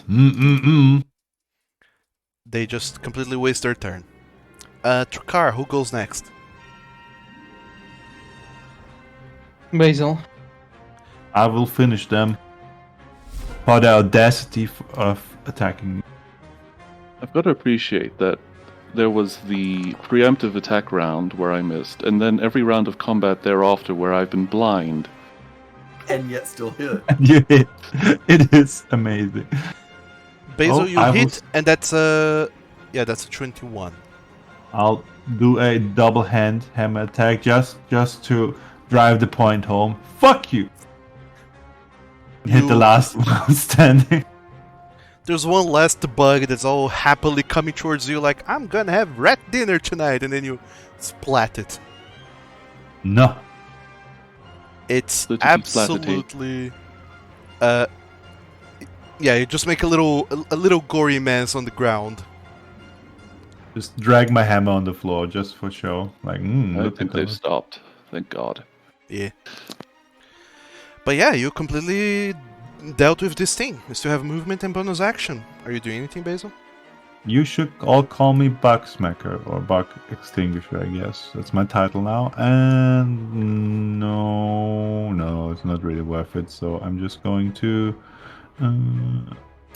yeah, Atticus can move here, so we have full flanking. I'm just staying here. Honestly, it's fine.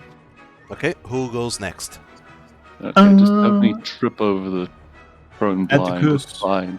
Go! Okay. Anubian goes first, however. It looks at you, Tak. You dealt a particularly bad hit to it. Me? It's not looking happy, so it's going to go... I'm not even rolling to see who it attacks, it's just going straight up and doing the Habab. Or Haboob, I don't know. Kebab? Oh, yes. Haboob, okay. So it's going to gather up all the sand and the dust in the room, creating a little tornado around it, which obscures it, making it... you have a disadvantage to attack this creature. And it creates a little geez. tornado around it. Oh no, it has Okay. my cousin. So everyone who's around it will... who's next to it, will suffer as part of this. So... it will move towards you, Tak.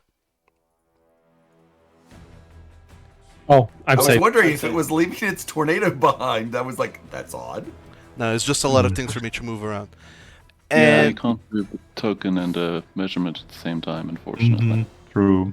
a creature that starts its turn in that area or enters the area for the first time on a turn must succeed on a DC 13 Strength saving throw or be restrained. And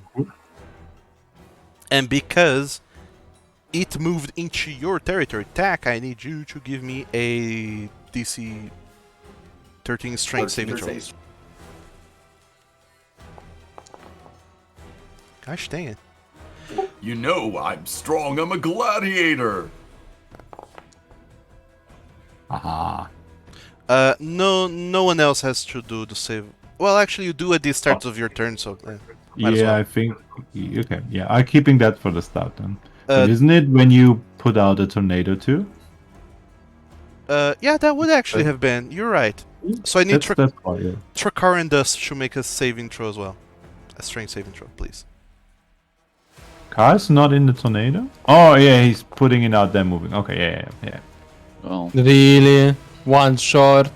I mean, you're definitely not going to be restrained once it leaves, at least. So Trakar, you are. What did I do? No. Trakar, you are restrained, and as part of the you are moved with it. Ah, Oh wow. Here, Basti. that would make sense. Why did you say anything with the balance? I just. Sorry, the rules. And it looks at you menacingly, Tack. It seems like it has you in its sights. Got it. Alright, that's gonna be its turn. Atticus, you're next. Okay, well, All of I you can have definitely- disadvantage to attack it, by the way. It's obscured. Oh boy, I wonder what that's like. Anyway, okay, I can definitely hear where it's coming from, and I know that Basil is behind me, so I'm going to just slowly and awkwardly move Follow my voice. Cool. Give me a strength to save, there, please. to the center of that. Yep. Don't forsake me for once. Fair enough. Ooh, you succeed. You're not restrained. Excellent. Now I'm gonna do. Do I still have stamina points left? That's the question. Are you still blinded? Yep. He is. Yes. Blinded for 1 minute. Put the blind on you. No, he wants to see the screen. Yeah, I can't actually see anything. It blinds your token so you can't see anything. It's just black screen. Yeah, the Amazing. player cannot see shit. Up, I still have 2 things left, so I'm going to use my Mighty Blow feature again. So I'm going to make an attack with disadvantage, +2. Does Lord. 14 How does did you hit. miss with all those No. dice? Yeah, It does hit. 14 I'm hits. flanking. Actually. I don't know that I'm flanking, but I'm flanking. You can feel it in your bones. It's a wipe. All that matters. It's my tactician powers. Alright, roll damage. Double dice. Let's go. Cool, 20. Halved to 10. It's a magical weapon. Your greatsword? Yep. It's my bonded weapon. So it's magical. Sleeps with it. I see what you've done there, mister. Okay, as part of your magical weapon, it is able to ignore the resistance, so you do deal 20 points of damage to the Anubian. Killing it. Is it the Aha! I killed everything blind. So, all of you see this creature start up a little small scale tornado inside this room with the sand obscuring itself and starting to. The sand almost feels like it's pushing around, the sand and the winds, like it's trying to hold you in place so it can do nasty things to you. And it seems like it's going towards your squishiest party member, Tack. Actually, Dust is the squishiest. It's going after them. But you see a fumbling blind Atticus using only sound to locate himself, going through a certain direction, full of friendlies in this room, and he wildly just swings his sword and manages to hit only the Anubian in such a manner that kills it, dispelling the tornado and scattering dust and bones all over the room. It's a wee little massacre, but with it being dead, you can see that the scepter that the skeleton had is flung into the room out of its hands, and yeah, the menace is dealt with. Now, if poetic justice exists, this will succeed. No, Okay. you're still blind. No, you're still blind. Okay, I've got another 6 turns to go. But that aside, you all kill a bunch of things, and you're more experienced as a result of that. Boy, that was definitely an experience. Thank God. Yep, you're not poisoned. You're just good. That was awful. So, with all that said and done, you are left in this room full of crunched up bugs, broken statues, scattered bones. The scroll should be fine still, right? We were all down. Yeah, you realize you're covered to your ankles in sand. But otherwise, there's a tranquility that befalls the room, and you notice that not only was this creature sitting on the throne, but also you realize that the throne itself is some kind of chest. Ah. there was the 2 chests that the screaming For holding. statues were holding. The throne is a chest, and the scrolls are a pile of scrolls. Yeah. Fancy. So, Loot. we should be ending the game now, but I'll go through the loot first, because Yeah, loot be good. So, Just loot. helps me sleep. Load. first, each, let's say,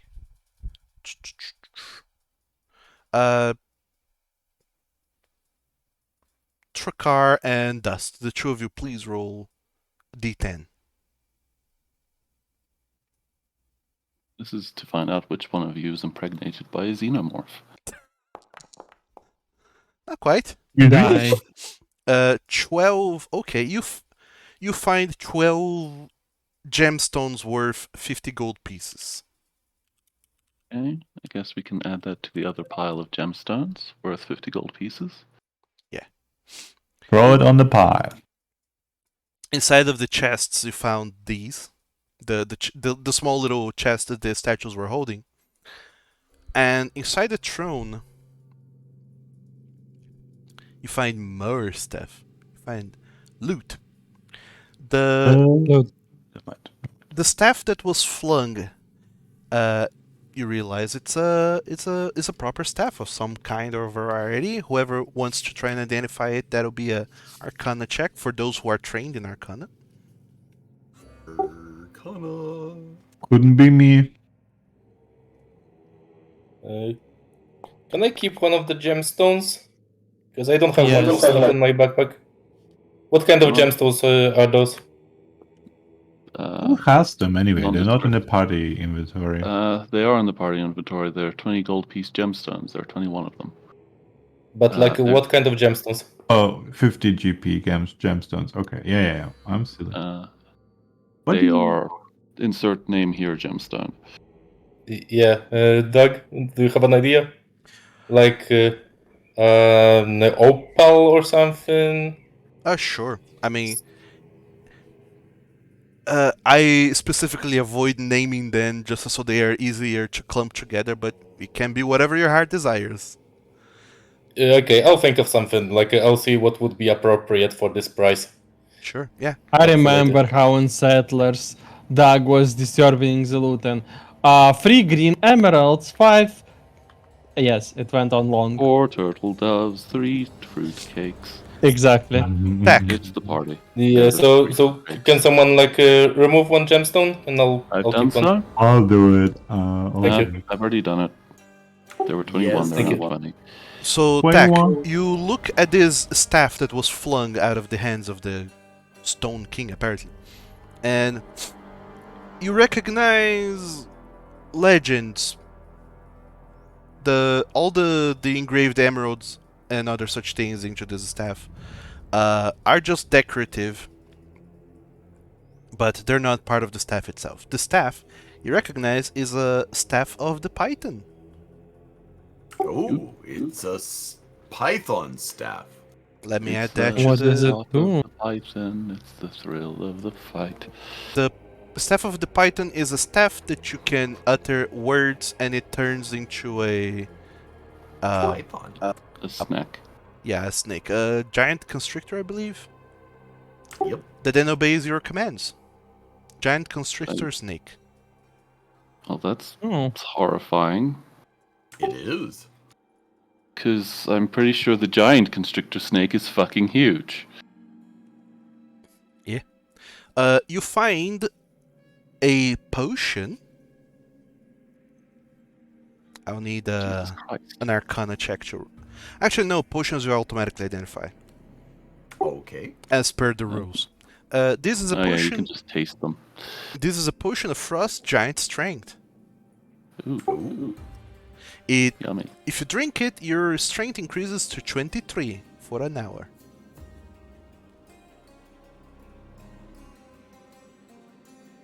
You have one of these in the party sheet now. You see a cloak.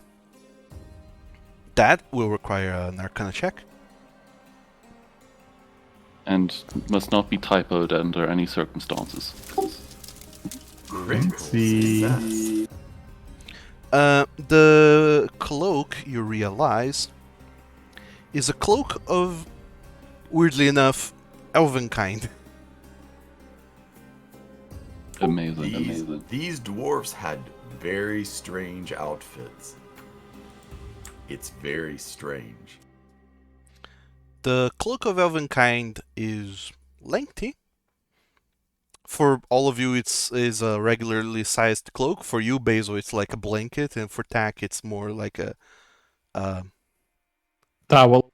yeah, it's more like a towel or a scarf. But it's a cloak of elven kind. If you use it and such, you have advantage. Oh wait. Perception checks to see you are made with disadvantage, and you have advantage on stealth checks to hide. Which sort of means you have double advantage, which is weird. Yeah, weirdly enough. We don't have a Roja in the group, though.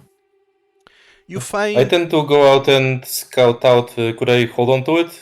Because I tend to Yeah. climb around and see ahead. Yeah, Yeah, alternatively, sure. I could use it to negate my disadvantage, but considering I have a -1 to stealth, I'm not sure if it matters. It No, doesn't. go ahead and take it. I don't need it that much. Well, let's just stick it in the... yeah. the For party now, it's in the party sheet, and later on in the next session, you can decide how you distribute that properly. You find a spell scroll, Yes. and you can easily tell that it's the spell scroll of a spell called Shadow Blade. Ooh. Ooh. It's a second level wizard spell, I believe. Wizard and something else. Yep. Wizard. Possibly Bard. Definitely Beguiler, but none of us are playing that. It's a spell that you concentrate, and while you're concentrating on it, you manifest a sword that you can make attacks that deal 2d8 psychic damage, and you attack using intelligence modifier, or whatever your spellcasting modifier is. And if you or your opponent are in darkness, it has advantage. Ooh. You find a cloth that is inscribed with arcane signs, so I need another arcane check to guess what the heck this is. Nope. No. It's a piece of cloth inscribed with arcane sigils. Sorry. Just let me make sure that it's here in the other thing. Yeah. Should be in the party sheet as... We can see what that is. Can you? Yep. Really? Huh. Yep. Shouldn't be Now the it's case. an identified consumable. Well, I'll just pretend I didn't see that. hopefully by next week you forget. Oops. Well, we can't use it until we identify it anyway. Doesn't matter. I'll drink one potion of vigor. I'll have one. Say what? I'll just take one potion of vigor from the party sheet because I'm out of those. Ah, sure. And lastly, you find a mole inside the throne. It's inscribed with all kinds of arcane sigils. It's a +1 mole. Gives you a +1 bonus on all checks made to go shopping. Yeah. So, Go for a big shopping haul. Haha. so there's a magical weapon in your possession now. It's a +1 maul, so it's a two-handed big F-off hammer. It's like a great sword, but bludgeoning. I think I need that. Does anybody need it? I Not do especially. not. And lastly but not least, you find 16 gemstones worth 50 gold pieces as well. So we are at 36 now. Okay. I upgraded the gemstones. I added a picture. I like the picture. 30. So that's all of the things that you find inside this this chest, the throne, in the scroll piles in the corner. There's only one usable spell scroll. Everything else was like deeds and wills and other such things that probably at this point don't really matter. It's like the deed to this place. You don't think there's any authority that will recognize this anymore. Oh, we Okay. could claim it. No, and no, just no, no. the Let's people take it. upstairs out. Let's take it and give it to the Njord. Correct. It's not usable as it is in the current world, but it definitely has archaeological value, and you can retrieve these. All right. So, with all of this said and done, this is where we will end the game for today. You have gone to the depths of a dungeon, killed everything on your path, and plundered a bunch of treasure. Now to make it out alive and bring it back to civilization. And give all of the treasure back to the library. Or something. We'll figure out what you do as part of all of this next time around. But for today, this was it, everyone. Yay. Which I You think was kinda- I believe it was a particularly productive game session. Yeah. Oh yeah, totally. Was not expecting you guys to reach the end of the dungeon so quickly, but here we go. Well, it helped that we avoided all the bulging rooms, Yeah. whatever that means. Yeah, you Don't did. question it, okay? You did do But I that. wanna. Well, in any case, as always, thank you guys so very much for playing. And to the people over there, the Twitches and the YouTubes watching, as always, thanks for watching, and we'll be seeing you next time. Bye-bye. Bye-bye. Bye, Twitchies. I should not call them that, I think.